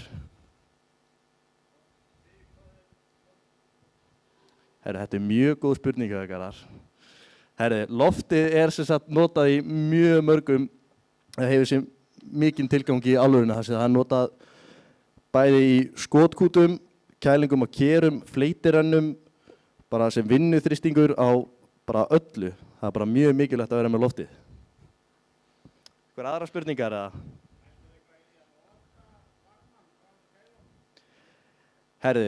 Það vill svo til vera að það eru varmadælur nú þegar í álverinu en þeir mega ekki selja orkuna frá sér og hafa ekkert að gera við hennar hita. Snæsi, manst þú hvað orkuþörfin var eða? Nei, hvað væri að tapast mikil varmaorka hjá Alcoa eða vera að dæla þessu bara í burt? Það allan gríðarlega mikil. En annars, þá bara þakka ég kærlega fyrir mig.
sem við notum sem inngjöf.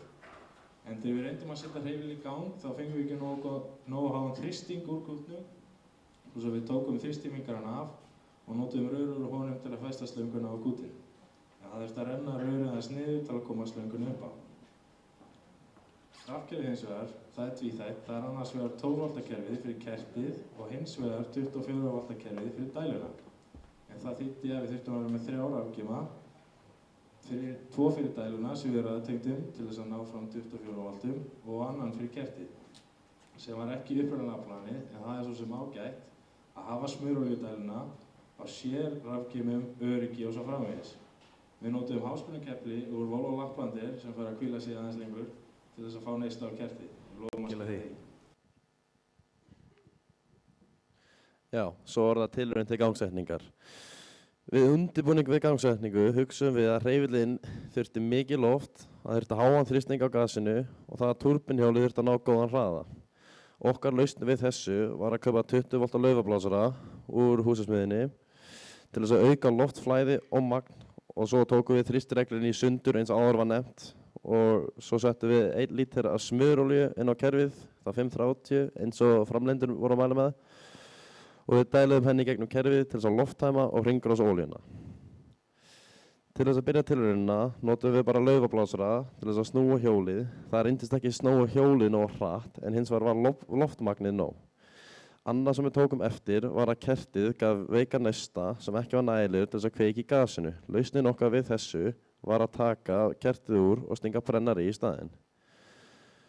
Þetta fór að ganga fyrst þegar við pröfum að snúa túrbínhjólið með högglykil og þá fór hún að ganga með hjálpi laufablásarans. Svona niðurstaðan okkur frá þessari tilraun var að til þess að láta hana ganga án hjálps frá laufablásara hugsaðum við að þurfti að láta hjólið snúast mun hraðari og svo þurftum við aðeins að fínstilla súrefnis- og gasblönduna.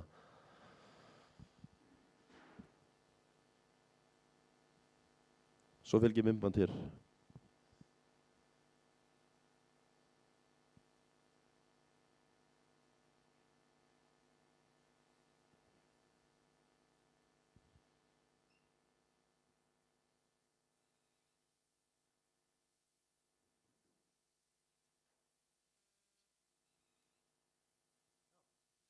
Takk fyrir okkur.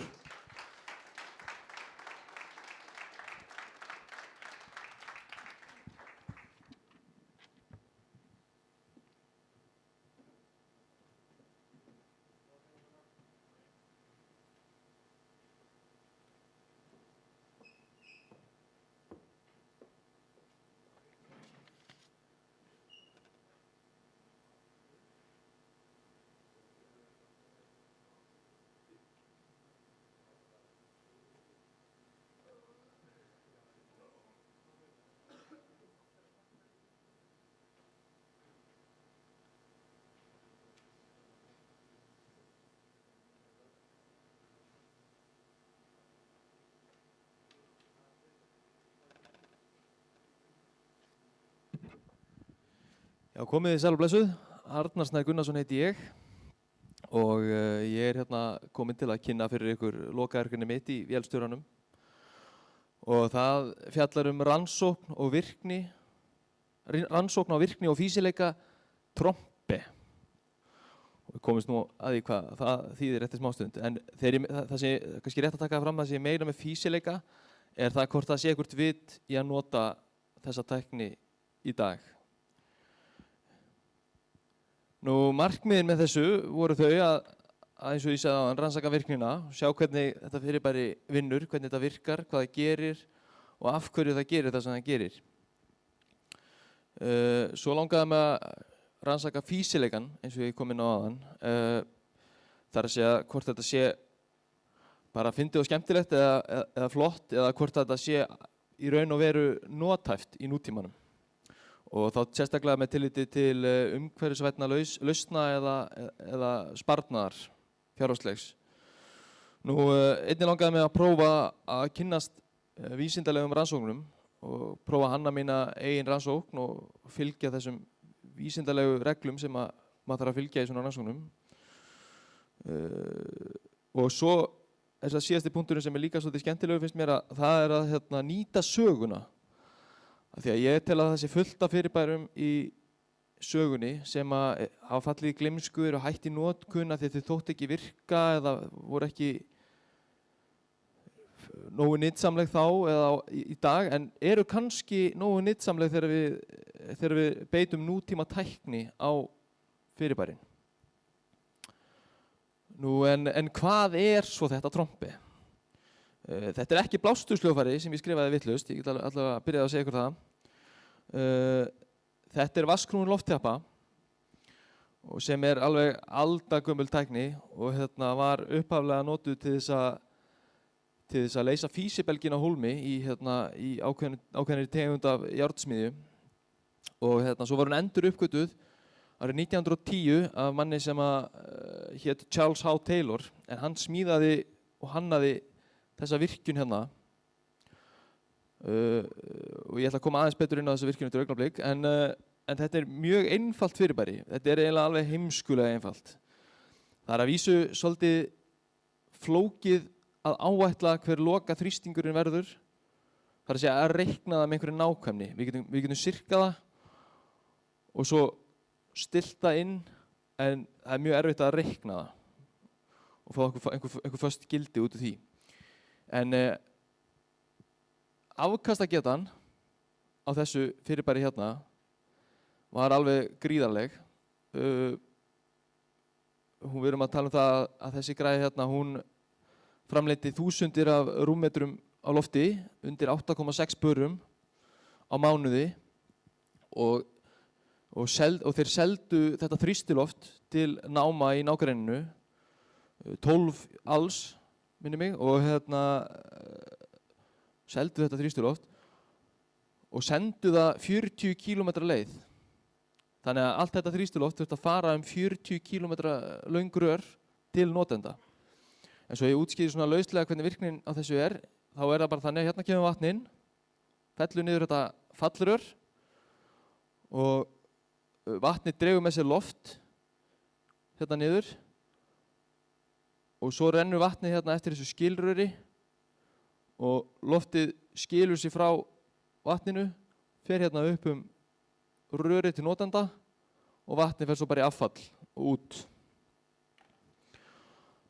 Nú rannsóknin sjálf, hún snerist aðalega þrennt. Nú mæla afkastagetuna, það að segja hversu mikið af lofti á mínútu við getum framleitt með þessu og því næst kanna nýtnina, það að segja hversu mikið vatn á hvern lítir af lofti við getum framleitt með þessu fyrirbæri. Og svo það síðasti punkturinn sem svona dálítið skemmtilegur, það að skoða þróunar möguleikana. Það að segja, hægt að taka þessa tækni sem svona gömul og svona þekkt, já, náttúrulega ekki mikið þekkt, en þessi gömlu tækni og endurbæta hana og nýta hana í nútímanum. Og hérna má sjá mynd af því hvernig ég setti upp þessa tilraun.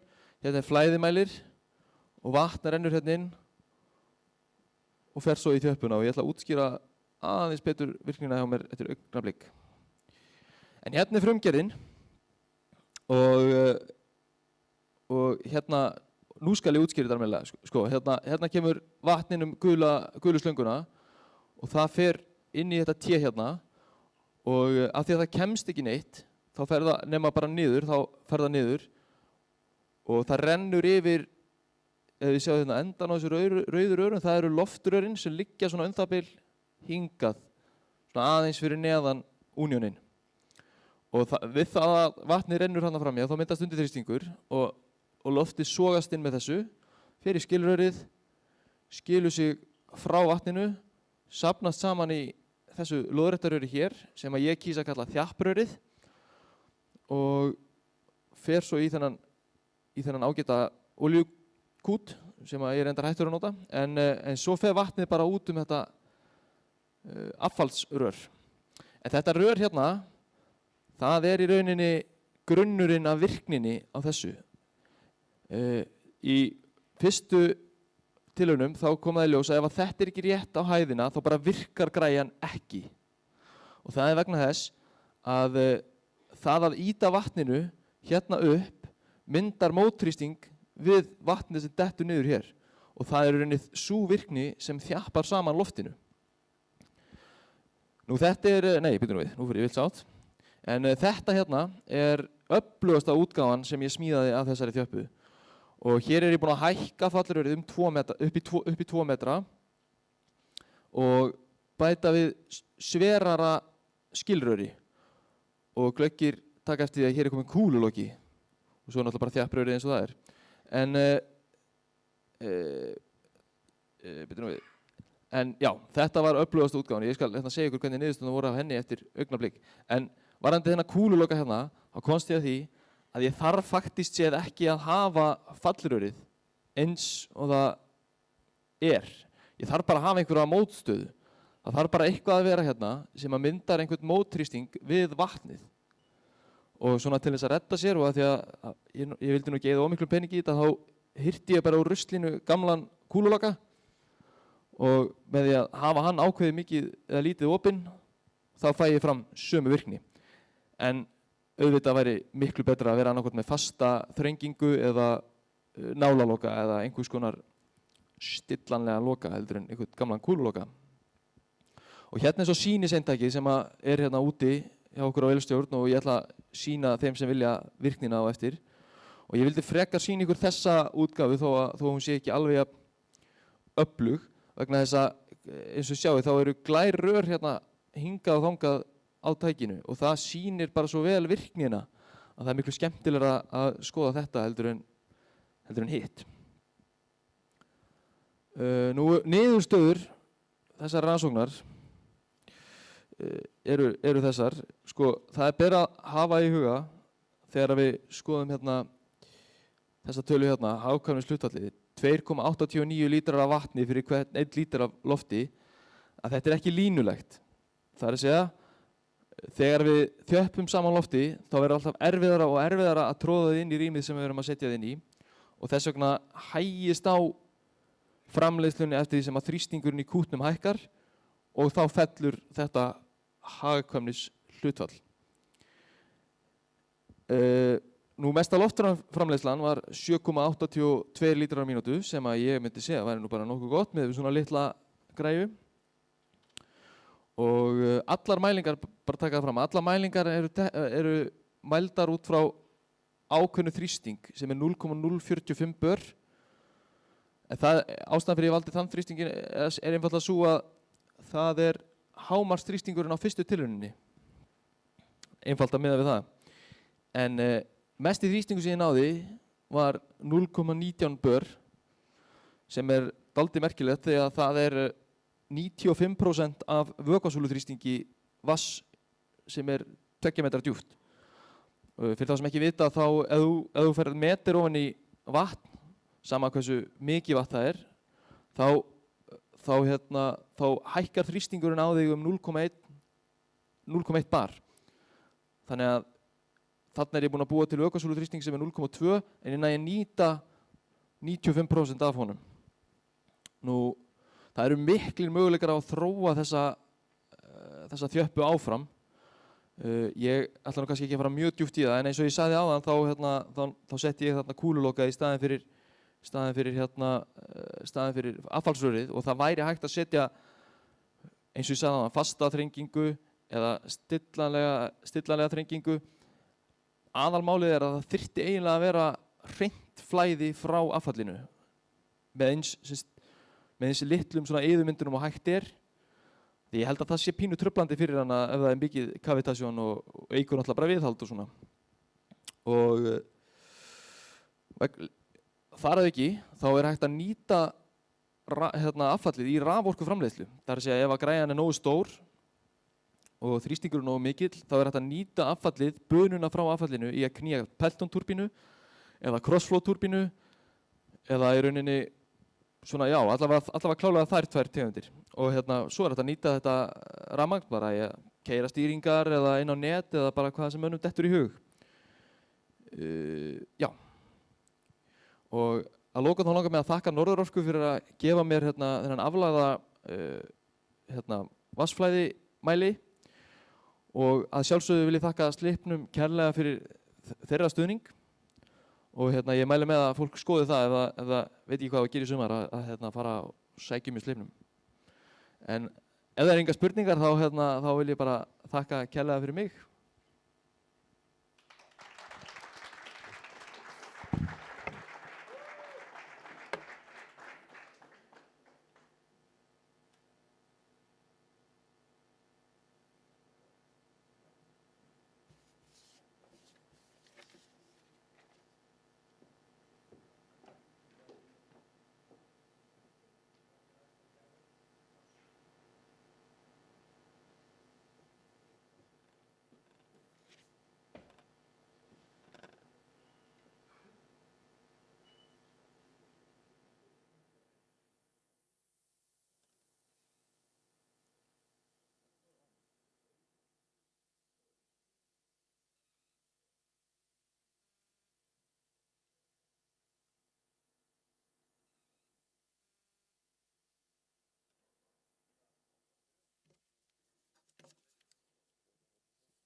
Góðan daginn, ég heiti Hilmar.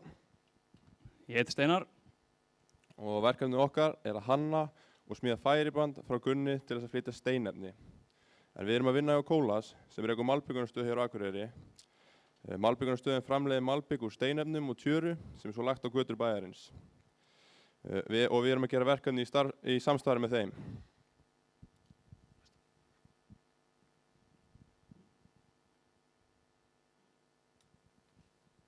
Við félagarnir fengum þessa hugmynd í haust þegar við vorum í vinnunni. Þá hefðu við virkilega þurft á þessu færibandi að halda á hverjum degi. Vinnustæðurinn hafi verið búinn að vera að leita samsvarandi færibandi allt síðastliðið sumar en ekkert fannst, svo okkur datt það bara í huga að smíða það sjálfur og nota það bara sem lokaverkefni í leiðinni. Það sem að við tökum persónulega úr ferlinu á hönnuninni og smíðinni á þessu færibandi, það er aukin hæfni í suðu, það sem að síðustu suðurnar voru talsvert betri en það fyrstu, og svo það að teikna í Fusion 360 forritinu. Við vorum orðnir ágættir í því fyrir rest. Færibandið verður okkar eigin hönnun alveg frá grunni. Við erum samt ekkert að finna upp hjólið og höfum því kynnt okkur samskonar færibönd í stöðunni hjá okkur. Þannig að þetta er ekkert svo sem ólíkt því sem við þekkjum. Færibandið fær þann tilgang að færa steinefni úr steinefnahólfum beint í skófluna á hjólaskóflu. Þannig að þetta er svokallað úrtæmingar færiband. Við hönnuðum og teiknuðum upp festingarnar sem halda rúlunum á færibandinu. Þetta eru rúlufestingarnar. En við erum með þrjár tegundir af rúlufestingum, en það eru 45 gráðu, 30 og 10 gráðu halli á rúlunum. En í rauninni þetta var eina sem við teiknuðum fyrir færibandi, hitt smíðið bara á staðnum. Við fengum gefins færiband sem við ætluðum að nýta okkur í að smíða eitthvað og nota íhlutin úr því. Við riðum í færibandi sundur, notum tromlurnar úr því og svo skúfurnar sem eru utan tromlurnar til að halda þeim. Við pússum tromlurnar og gera það fínar, skiptum legur. Planið var líka að nota gírmótorinn, en komum svo að því að hann var alls ekki nógu stór. En svo nú ætlum við bara að sýna ykkur ferlið af smíðinu svona, með nokkrum myndum og eitthvað skemmtilegheit. Hönnunin okkar tók 204 klukkustundir á mann og smíðin, og svo það er margt sem við hefum getað gert öðruvísi ef við verðum að gera þetta eitthvað aftur.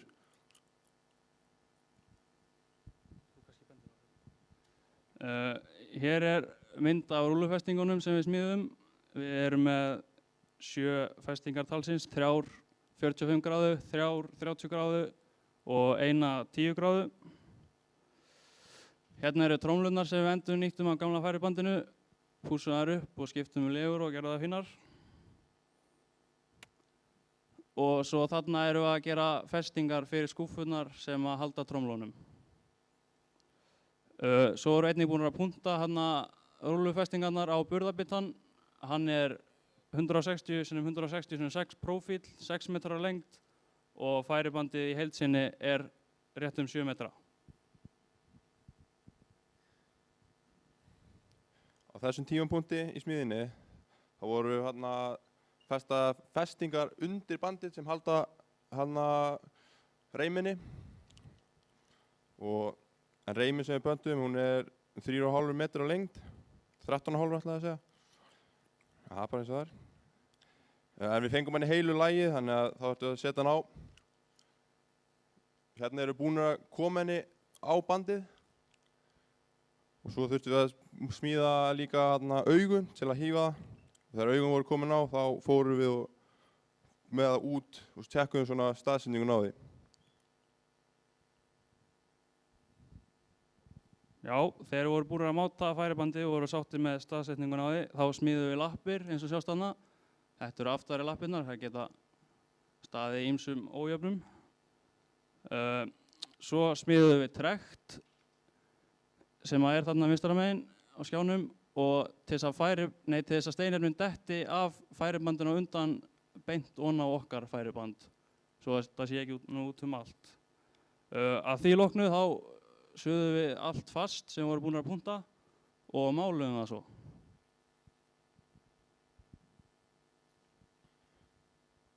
Þarna voru við komin bara svona í loka fráganginn.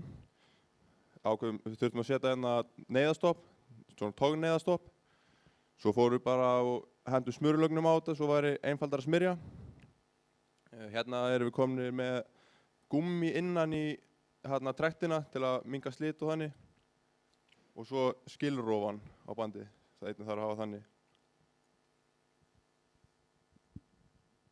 Já, næst fórum við að leita af gírmótor sem að hentaði fyrir bandið okkar.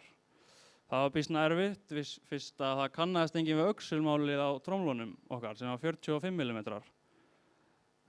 En þetta endaði með því að annar okkar var staddur í Danmörku að skoða malbikunarstöðvar og verksmiðjur sem framleiða malbikunarstöðvar. Og ég spurðist bara hreinlega fyrir hvort þeir ætti ekki mótor handa okkur sem pössuðu á færibandið sem gæti hendað okkur. Og það vildi svo skemmtilega til að þeir áttu mótor sem að þeir gátu látið okkur hafa og þeir senda hann svo bara til Íslands. Hann hafi legið hérna úti í nokkur ár hjá þeim. Við byrjum að mæla mótorinn en svo kom það í ljós að hann virkaði ekki. En það var svo sem allt í lagi, þannig við vorum aðalega að leita að gírnum. Þannig að við pöntuðum bara nýja mótor, tókum gamla mótorinn af og settum nýja á. Að því loknu þá skiptum olíu á gírnum, þar sem að hún leit ekkert sérstaklega vel út. Og þessi mótor er 4 kW og með honum snýst færibandið 69 metra á mínútu. Já, mótorinn, hann er stjörnutengdur og eins og kom fram áðan þá er skilrofi á bandinu en það er mikilvægt því það er hægt að slá bandinu út og setja svo lás til að vinna unnið við færibandið. Svo kemur kapall frá skilrofunum, það er beint bara inn í töfluskáp í stöðinni og inn í tölvukerfi þar. Einnig eins og togneyðarstoppið, það fer einnig líka bara inn í töfluskápin í kerfið á stöðinni. En hins vegar bara þegar við komum með að hingað þá byggum við til svona kassa með stýringu, bara einföld stýring, bara start-stopp stýring til að sýna ykkur hérna inn í vélasal og eftir.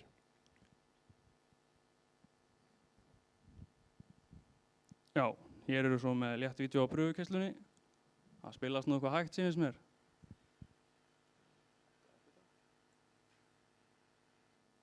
En já, annars erum við með það inn í vélasal ef fólk vil koma að skoða.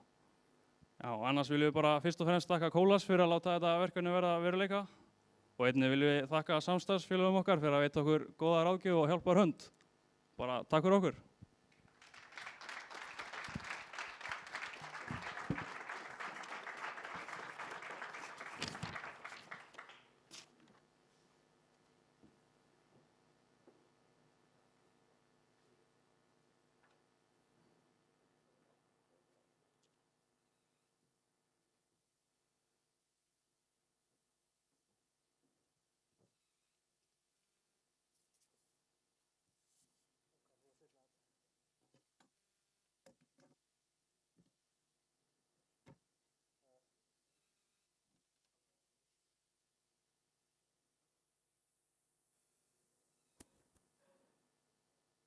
Rúnar, hvað gerður þú?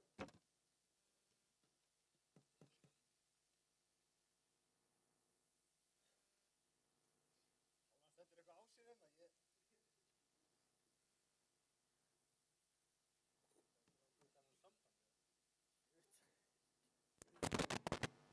Hann er að koma.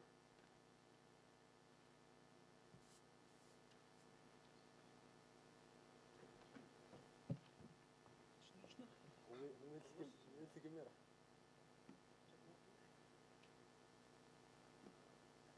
Ég miska ekki músin. Þetta tek óræði músin.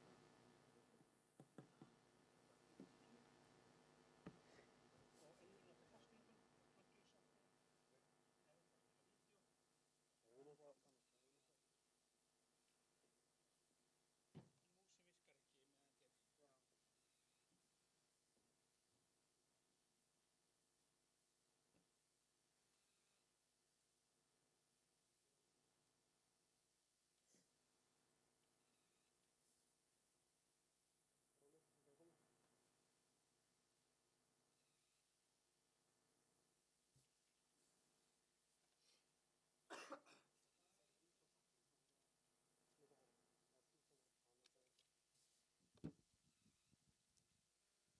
Góðan daginn, ég heiti Daniel og hérna með mér er Viktor og við ætlum að kynna fyrir okkur verkefni sem við erum búin að vera að vinna að í allan vetur.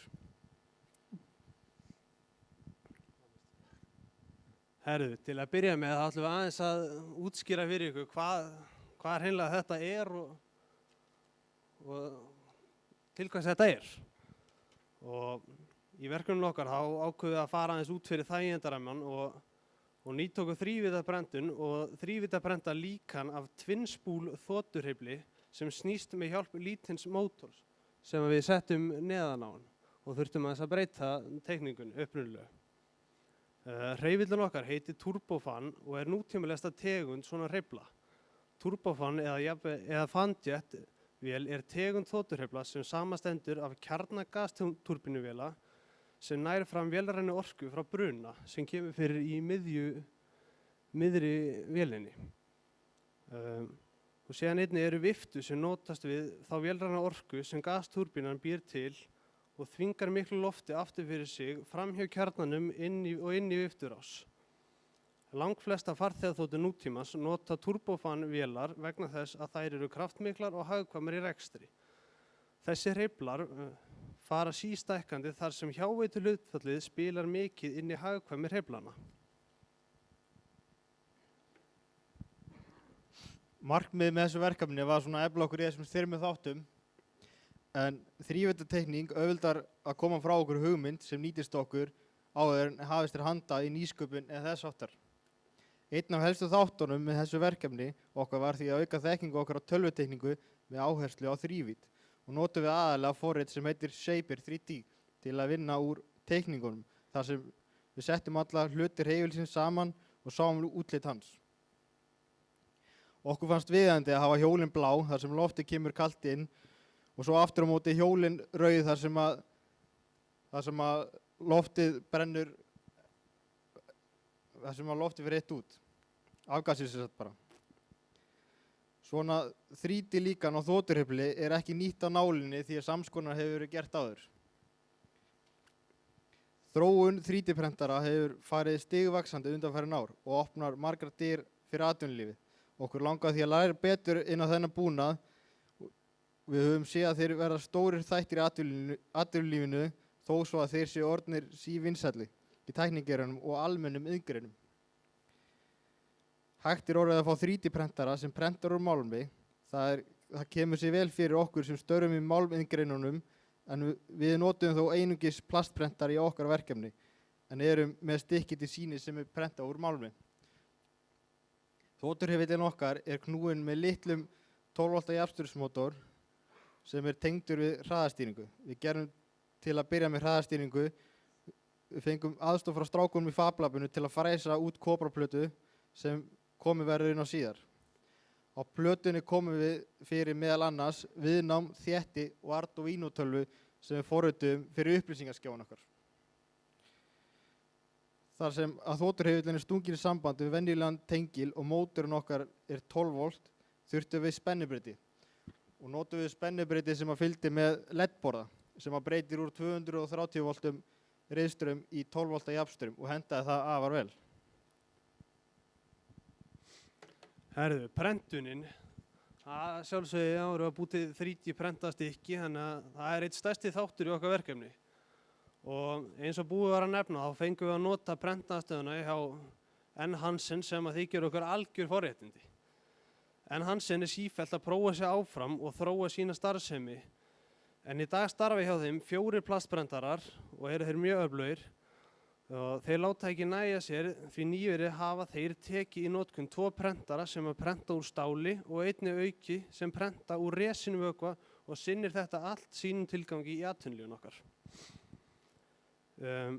Við notum þó einungis plastprentara við okkar verkefni sem heitir X1 Carbon Combo en þessi prentarar eru frá fyrirtæki sem heitir Bamboo Lab og er látið vel á þeim. Þessi prentarar hafa þá kosti að þeir eru vandaðir, hraðir í vinnslu og útbúnir nýjustu tækni sem býður upp á marga mögulega. Það er ekki einungis hægt að vera með öflugan prentara, heldur þarf að velja plast eða svo kallað filament eftir þörfum og í okkar tilfelli var það fyrir valinu plast sem heitir PLAX og er það plast í hæsta gæðaflokki. PLAX plastið þolir betur álag, högg, hita og er jafnframt mikið slitsterkara heldur en aðra tegundir af plöstum. Prentlínunar eru ekki jafn áberandi eins og með önnur ódýrari efni sem að veldur því að yfirborðið á hlutunum er miklu sléttara og vandaðara. Og við okkar hreyfil þá notuðum við rúmlega 1500 grama plasti og tók þetta allt 72 klukkutíma að prenta og eru þetta yfir 40 stykki sem að þurfti að prenta. Til að nýta tíman og prentarana við eins vel og gátum þá röðum við teiknuðu stykkjunum sem voru eins á litin upp á plötu fyrir prentaran í gegnum tölvu og settum það síðan í prentun. Að því loknu settum við stykkið í slicer sem er forrit sem yfirleitt fylgir prenturunum og vinnur það stykki niður og býr til örþunnu lögin sem prentarinn kemur til með að prenta. Eins og með allt annað þá koma mistök fyrir en það gerist þó ekki oftar en mætti segja tvisvar sinnum með sama stykki. Og kom það svo sem fyrir að 2 hlutir komu gallaðir úr prentinu hjá okkur. Og getur þá valdið til dæmis verið aðeins svo mikið af andrúmslofti sem er að streyma í prentuna eða hitinn verið skringilegur.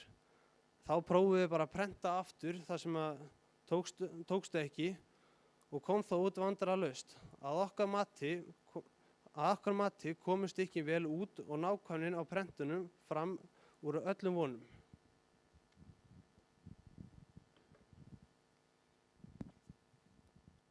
Í hlutina þurftum við að snirta aðeins til eftir prentaran, þar sem prentarinn prentar alltaf smá efnu umfram sér til stuðnings. Við kroppuðum það af og pússuðum eftir þörfum. Við notuðumst ýmist við hraðlím til að festa í hlutina á sinn stað, bolta og rær til að festa allt saman.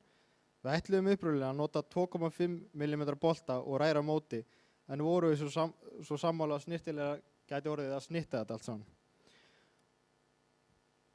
Það var afar hentugt því gatið var 2,5 mm og komust við upp með að reka 3 mm snittapa sem hafði 0,5 stigningu. Samtals notuðu 110 stykki af 3 mm allinboltum. Hraðlimi notuðu við til að festa hvítaborðan á kónin sem var svo límdur framan á hreyfilinn. Það er vert að taka það fram að allur kostnaður er með virðisauka. Við fengum alla helstu rafmagnslutina okkar úr ýmsum áttum á internetinu sem hentaði mjög vel, þar sem aðgengi á netinu er orðið almennt mjög gott. Boltan og rærnar fengum við hjá Forsberg eftir að hafa þrætt allar verslanir og verkstæði á Norðurlandi án árangurs.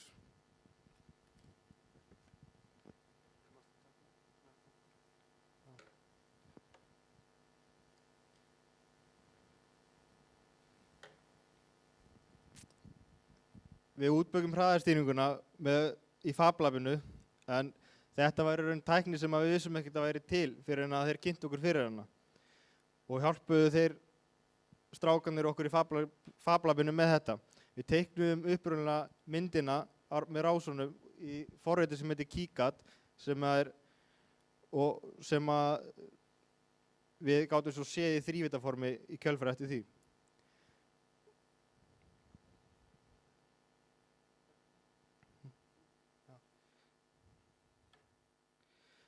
Hérna sjáum við hvernig fræsin virkar. Þetta magna tæki af því að þetta fækka handtökum töluvert, en hérna sjáum við fræsin að hann að fræsa þarna rásirnar, en þetta þrískipt. Hann byrjar að fræsa rásirnar, svo fer hann í að bora út götin þar sem íhlutunum stungið í gegn, og svo eftir það sker hann út plötuna, þannig að við séum ekki með efni umfram, svo þetta komist allt fyrir.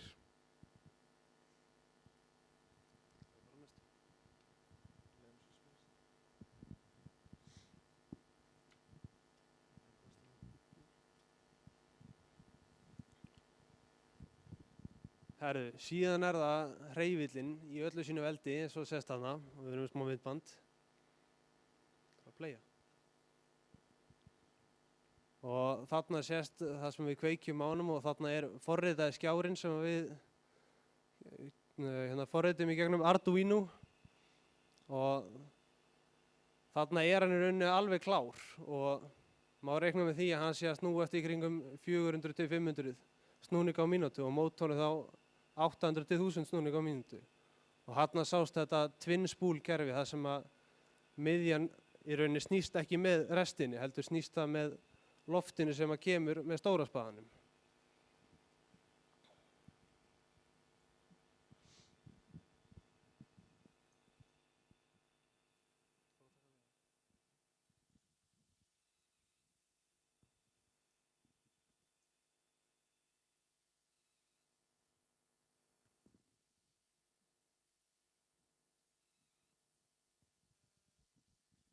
Við viljum bara þakka fyrir okkur. Við fengum að notast aðstöðunni á N. Hansen og erum við afskaplega þakkláttir fyrir þá að hafa sýnt þessu svona mikinn áhuga á Inga og Gunna, og svo Arnóru fyrir aðstöðunni gegn þetta allt saman. Þetta ekkert sjálfgefið, þetta voru algjör forréttindi. Takk fyrir okkur.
Já, góðan daginn, Gísli Marteinn heiti ég.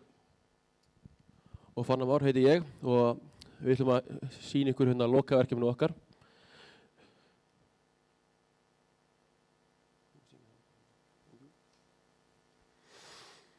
Til að útskýra verkefnið aðeins, þá ætlum við að gera líkan á svona rafnabát, gera hann fjarstýrðan og rýna þessi stöðuleikan á þessum bátum. En ekkert endilega bara stöðuleikan á þessum bátum, heldur bara svona stöðuleika yfir höfuð. Okkur langaði að kynnast aðeins hvernig svona stöðuleika prófun og mælingar færu fram og hvað þarf að vera til staðar í hvert sinn. Eins og sem margir vita þá skiptir stöðuleiki miklu máli í skipum.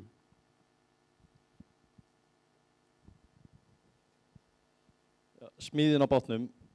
Fyrsta mál á dagskrá var að teikna upp skrokkinn á bátnum, og þar sem þessi rafnabátar eru svo háleynilegir að það var alltaf hægt að fá neitt upp úr þeim, þurftum við að teikna þetta svolítið eftir auganu, og okkur tókst þetta nokkurn veginn mjög svipað ef ekki nánast eins, og notuðust við Fusion 360 teikningan á því, og það reyndist okkur vel, en einnig notuðust við myndir á Google til þess að reyna að finna lægi á skrokknum og djúpristu og breidd og alls konar, og fundum meðal annars gögn á netinu með sölusíðu sem var að selja eitt svona bát og þá fundum við ýmis gögn og breidd og lengd og allt sem við þurftum og gátum miða við aðra myndir á netinu sem að voru gefnar upp og gátum nokkuð miða við að þetta voru réttar mælingar.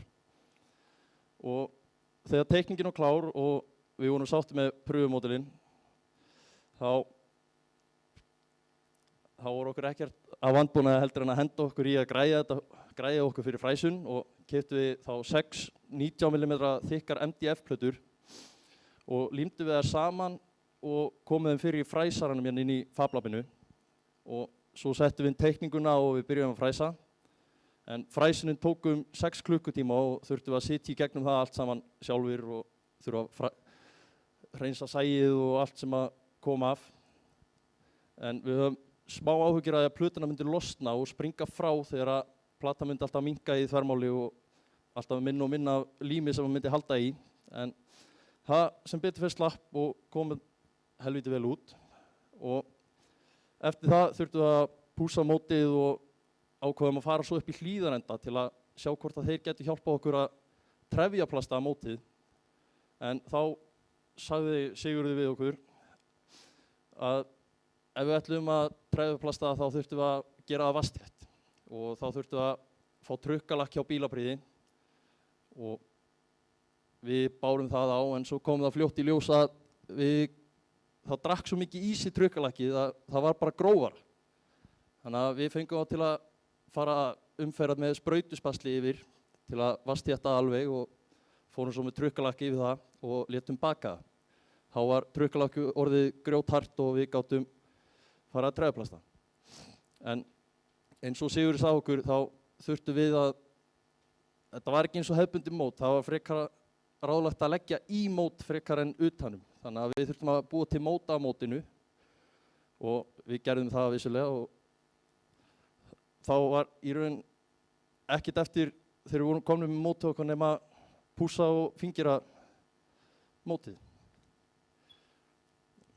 Og frágangurinn á þessu var í raun að raða bara öllu draslinu saman og skera hann eins og hann á að vera og eins og glöggi menn tók kannski eftir henni í byrjun þá sögðust við ætla að gera hann fjarstýran en okkur tókst það bara ekki en það planið í framtíðin að reyna að gera hann fjarstýran og sjá hvort við náum því, hafa gaman að þessu. Hér svo smá glæna sem sýnir bara svona smíðaferlið. Hérna erum við með þessa MDF-plötur límda saman og komin í fræsaran og hérna sést svona smá bara svona prógrami í því. Hérna erum við svo upp í hlíðarenda með fyrsta mótið komið hérna og svo þetta loka mótið hérna og loka útgáfan hér sem til sýnis og verður til sýnis svo eftir inn á vélsmiðu.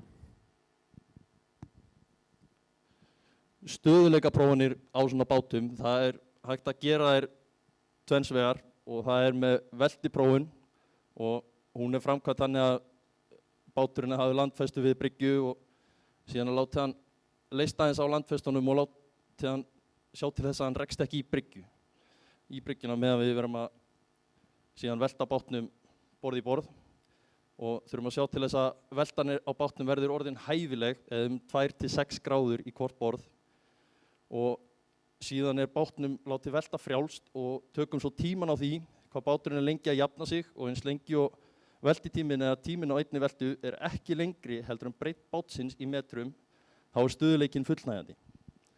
En svo önnur aðferð sem kallast hallaprófun og hún framkvæmt þannig að við setjum upp hydrostatík í bátinn og þessi mæling vanalega gerð á stærri bátum, togurum og þess áttar en hún einnig gerð á svona minni bátum. En þá setjum við upp hydrostatík borð í skipinu sem næst málmiðunni á skipinu og síðan skipinu hallað en það má ekki halla í meira en 2 gráður þar sem að ef við förum fram með þá gráðu þá verður að framkvæma mælinguna aftur. En síðan breytt hleðslugildinum borðið á skipinu og það þá að segja x mikið fyllt í tanka og x mikil veiðafæri og ákveði mikil áhöfn. Þetta gert nokkru sinnum eða 6 sinnum til að reikna út stöðuleika skipsins eða bátsins við mismunandi aðstæður. En síðan ekkert annað eftir en að setjast niður og reikna stöðuleikan í tölvu. Reglugerðin sem rafnabátarnir falla undir svo sem kallast Norðurlandareglur smíði og búna báta með mestu lengd alltaf 15 metrum. Þessi reglugerð fjalla lítið kröfur sem ásettar eru á þessa báta og því skrítið af hverju Samgöngustofa ekki búin að samþykkja þessa báta til siglinga við strendur Íslands þar sem þetta eru hækkandi tala af þessum bátum að notast við björgunarstörf hér á landi. En rafnabátarnir hafa verið að sigla á undanþágu alveg síðan þeir voru fyrst teknir í notkun hér á Íslandi.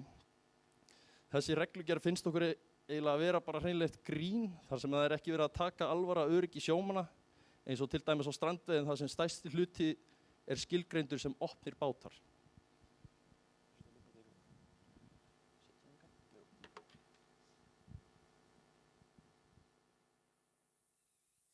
Annar maí síðastliðinn fórum við út á Húsavík og heimsækja björgunarsveitar Garðar.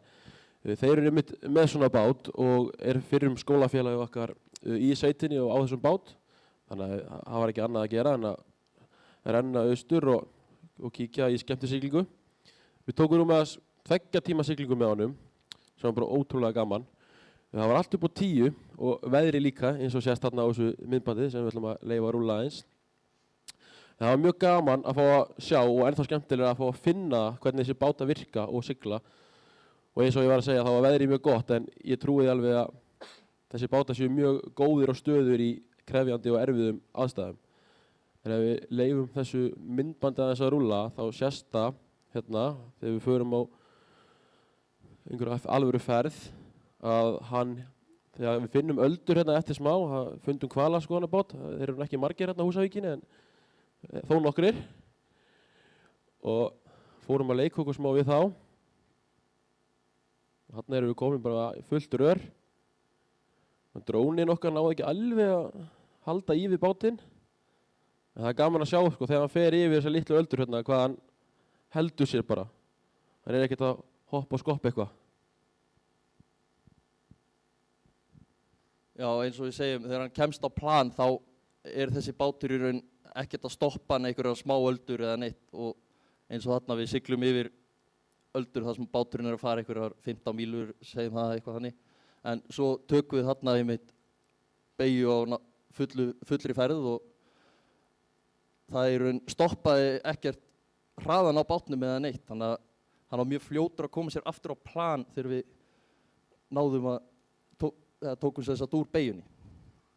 Og svo kemur hérna aðeins skemmtilegur hluti þegar við vorum nýbyrjar og þarna tökum við vorum komnir á plan þarna og tókum svo bara uppbeygju á fullri ferð og það var bara venjulegt, ég veit ekki hvað við varum að segja. En svo komum við hérna á smá ferð og við reynum að ná upp hraða aftur á plan og svo ákveður félagi okkar að bara rykkja stýrinu til vinstri og sjá hvað gerist.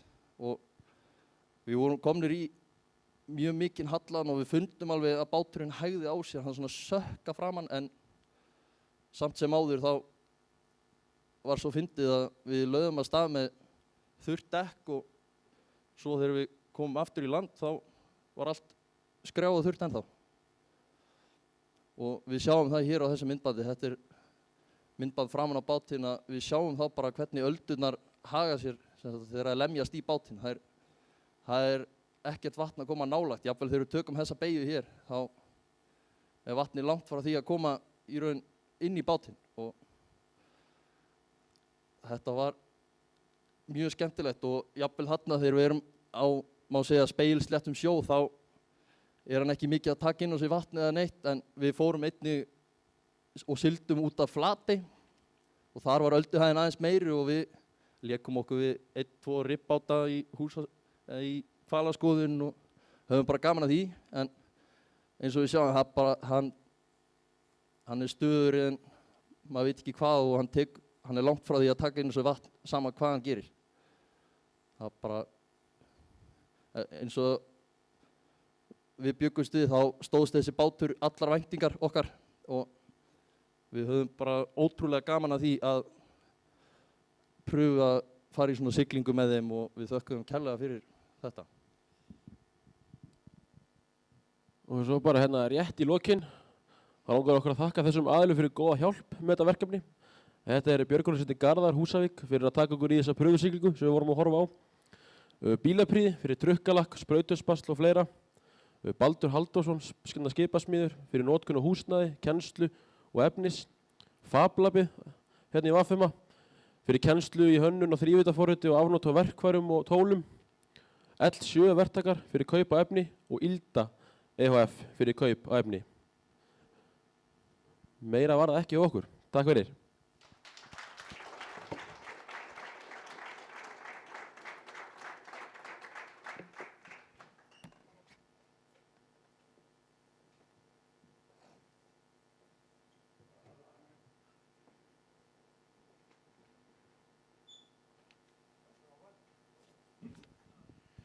Já, það fyrir að líða svona að lokum hérna hjá okkur á þessu í dag. Eins og þið hafið nú séð að þá eru verkefnin fjölbreytt og á ýmsum toga og áhugasvið nemenda alls konar og allavega. Hver hefði nú trú á því að menn fengju áhuga á stöðuleika skipa? Gísli? Nei, ég var nú stríðaður. En það er svo gríðarlega mikilvægt að minnast þess að tækninám, eins og við erum nú að rembast við að bjóða upp á hérna, er mjög mikilvægur þáttur í því að styrkja hér byggðina og bakka náttúrulega upp atvinnulífið sem hér er og líka þá kannski að vonandi að geta sýnt einhvers konar frumkvæði með allavega það sem við getum lagt til. Man geta náttúrulega svo sem kannski talað peningamál og annað en auðvitað er nú sköpunin og hugmyndavinnan alltaf það sem að lagt er til grundvallar og það sem byggt er á.